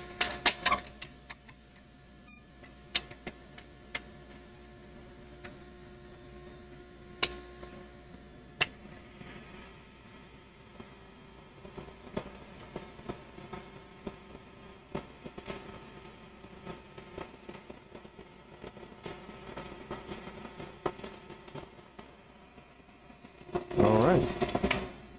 And that. Ah! No. Okay, that's not a good thing. That. All right. We're not going to do it. We're not going to mess with it anymore. Sometimes you got to know when to hold them. Know when to fold them. Know when to walk away. So.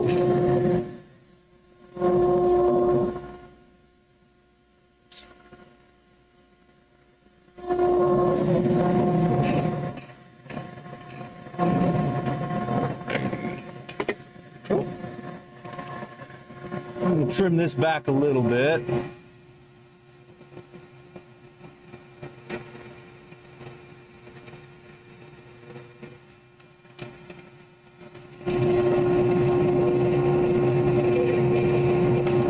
Okay. So if I could trim this back enough, then I can address the rest of it on the lathe here. I'm going to leave that alone.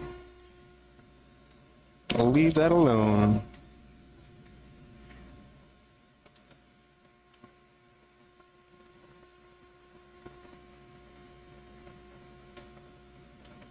All right.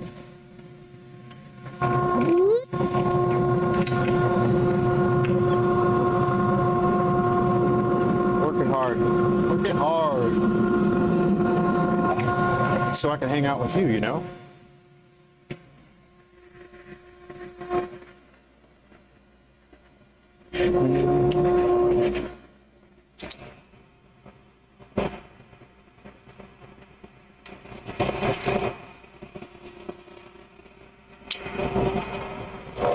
Let's hope that this will be a little easier.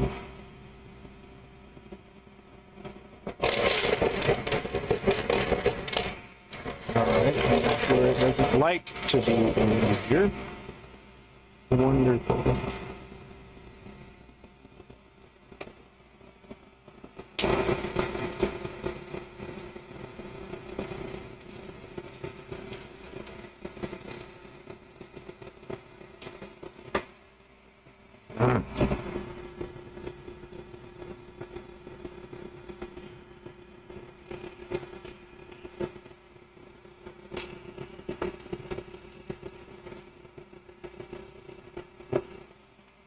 Can't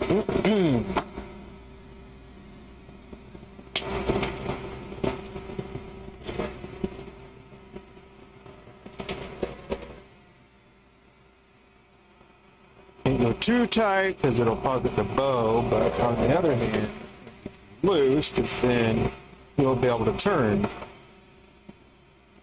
So, like that.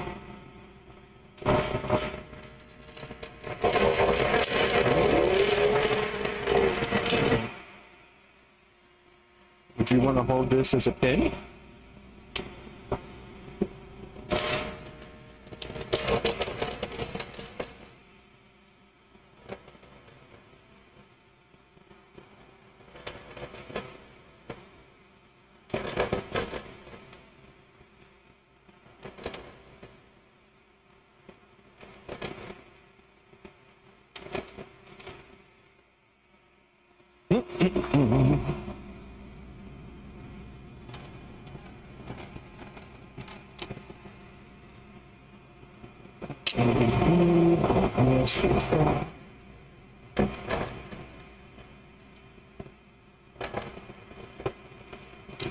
Taper.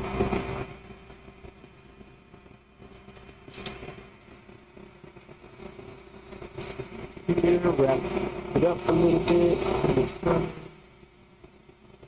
Too much. It's too long.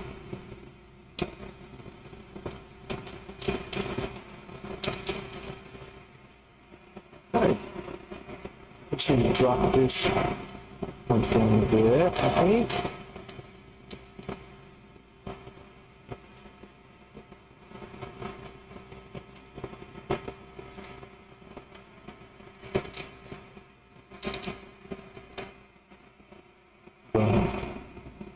How we looking? We can take that a little bit thinner.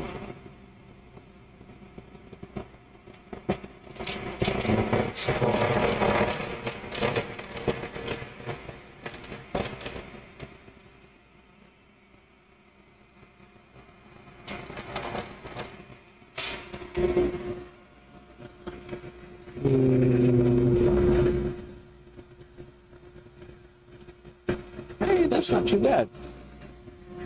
It's not good, but it's relatively shallow. It won't take a whole lot to remedy that little bit. This also saves you a lot of sandpaper.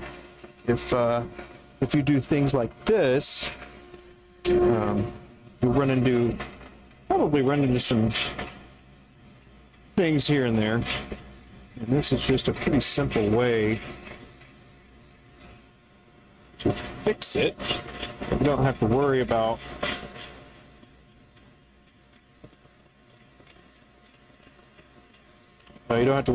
running through your sandpaper. You just wipe it off and you're good to go again.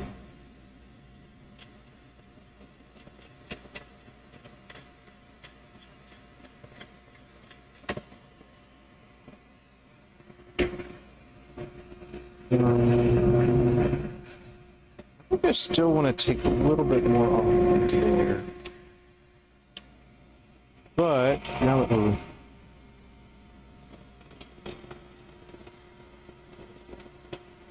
that's relatively mostly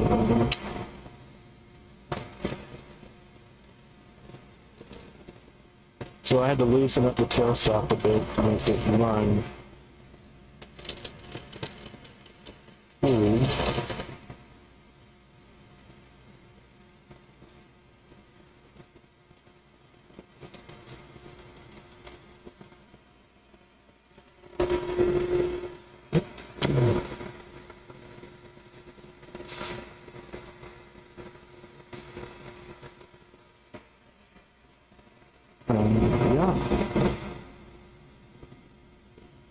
If you're interested in turning, check out my link tree there. I'd love to hop into a Zoom call with you. That way we can go over it, talk about whatever it is that you're interested in learning about, and then make it happen.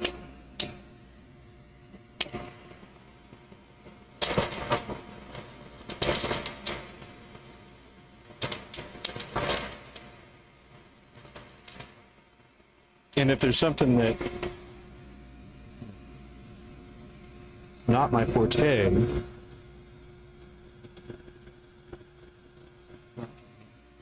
be able to point you to somebody else that they would know, or 'cause I am not a bowl maker.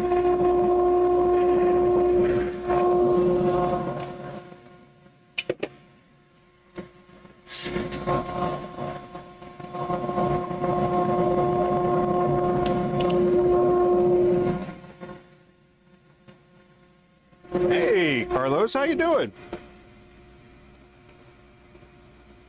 It has been a little while. Long enough to... I don't remember your name.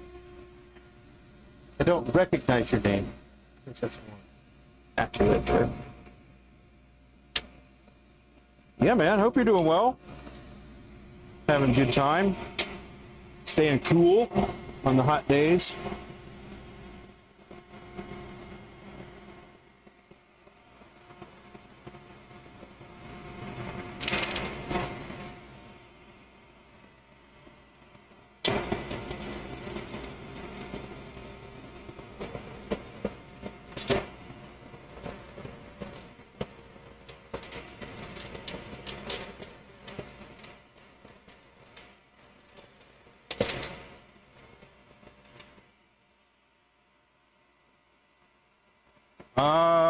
Okay, right.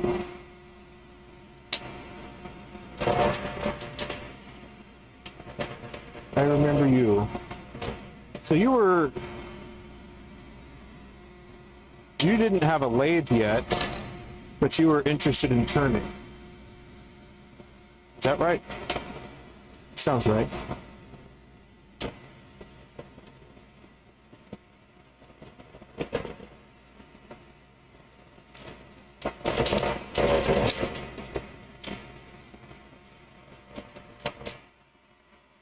Let's see. 1 year ago? You sure? That's crazy.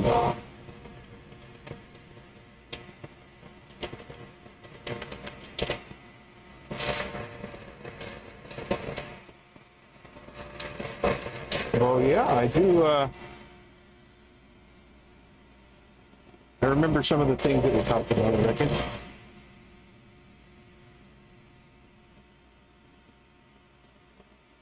You like to write with fountain pens? Nice. This is a slight variation, but it is still in line with fountain pens because what this is going to end up being is a nib holder. And so with that, you can use fountain pen nibs, and then you can also use the Kakamori nib, but you can also put whatever nib that you want into it. So that's pretty cool. It makes it a little easier for people to switch between the different types of nibs, but it's a dip pen, pretty much. It is a dip pen. So, yeah, you can put whatever nib that you want into it, pretty much. There might be some caveats to that, as with just about everything. But yeah. What do you usually write? Do you write stories about your travels?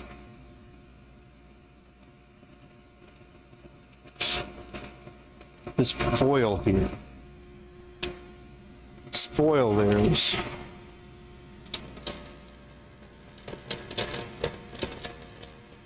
not working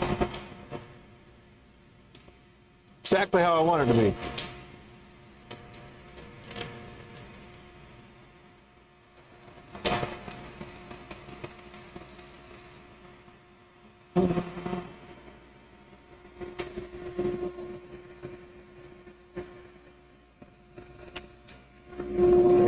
So, I'm just gonna sand this a bit.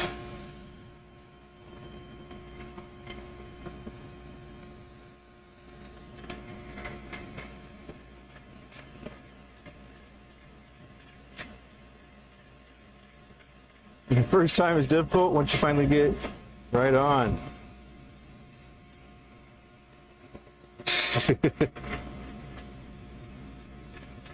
Yeah, I like it. I carry in my pocket, I carry a fountain pen, and I also carry a, well, two ballpoints, all in the same pocket. Like, in my pocket right now, this is what I've got. This is a Kaweco Lilliput ballpoint. This is another Kaweco Lilliput fountain. And then this is one that I made, and it's a ballpoint with a Fisher Space Pen refill inside of it.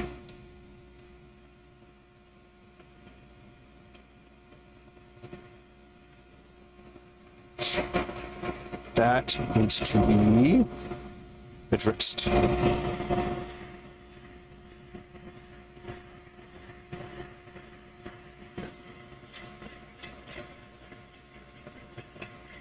But did you ever get a lathe, man? Or narrow it down or anything like that?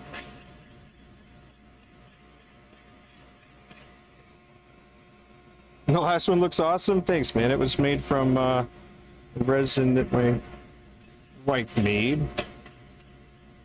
And it was the first time ever doing the M12 cap to barrel, and also the M9 by 0.75 for the section threads.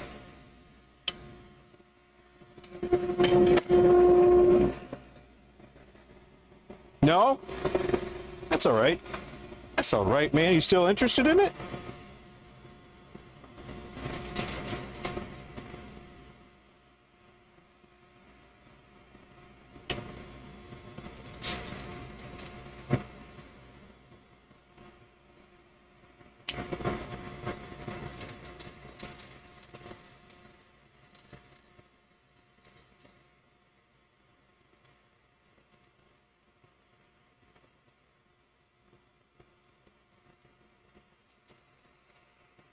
And certainly appreciate that there are some things that are more entertaining to watch than do, and vice versa.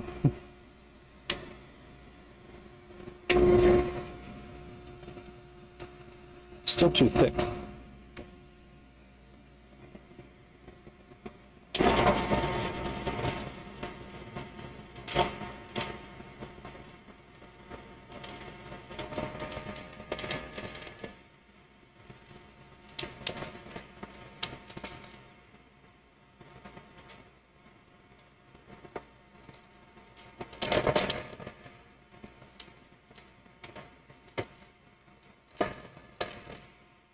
No, it doesn't want me to go any further. Hear it resisting. No!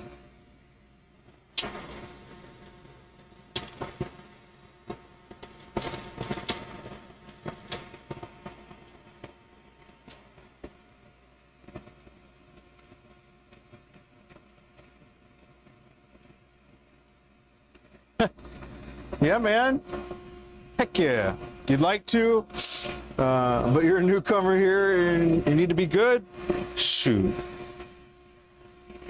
Gotta get the reps in. That's all there is to it. Reps. Assuming that it is something that you want to do. So, reps and willingness to get better. And then that's all. That's all there is to it.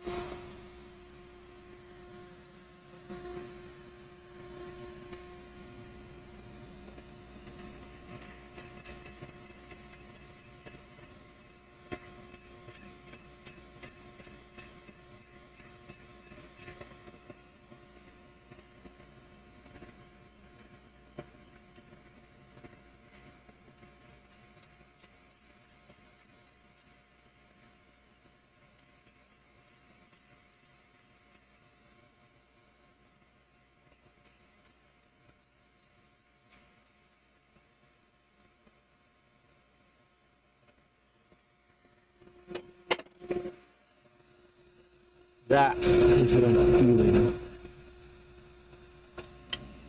Not much to do about that.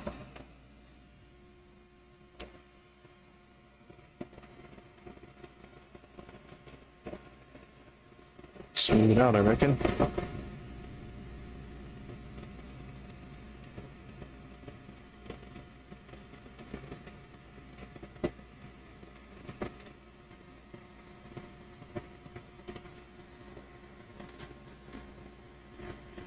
Well, I will say, being in Canada, you're in the place where I wanted to buy a lathe from. I was looking at the one-way lathes for a while.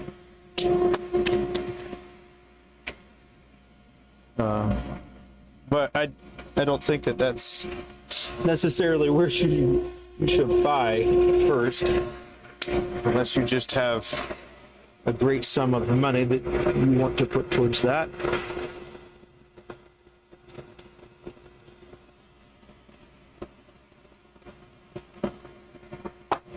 I see you.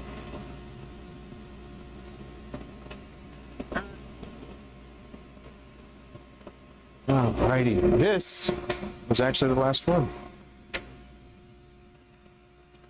Boom. It's good seeing you again too. Let's see, let's hop over here. Turn the lathe, the dust collection off again.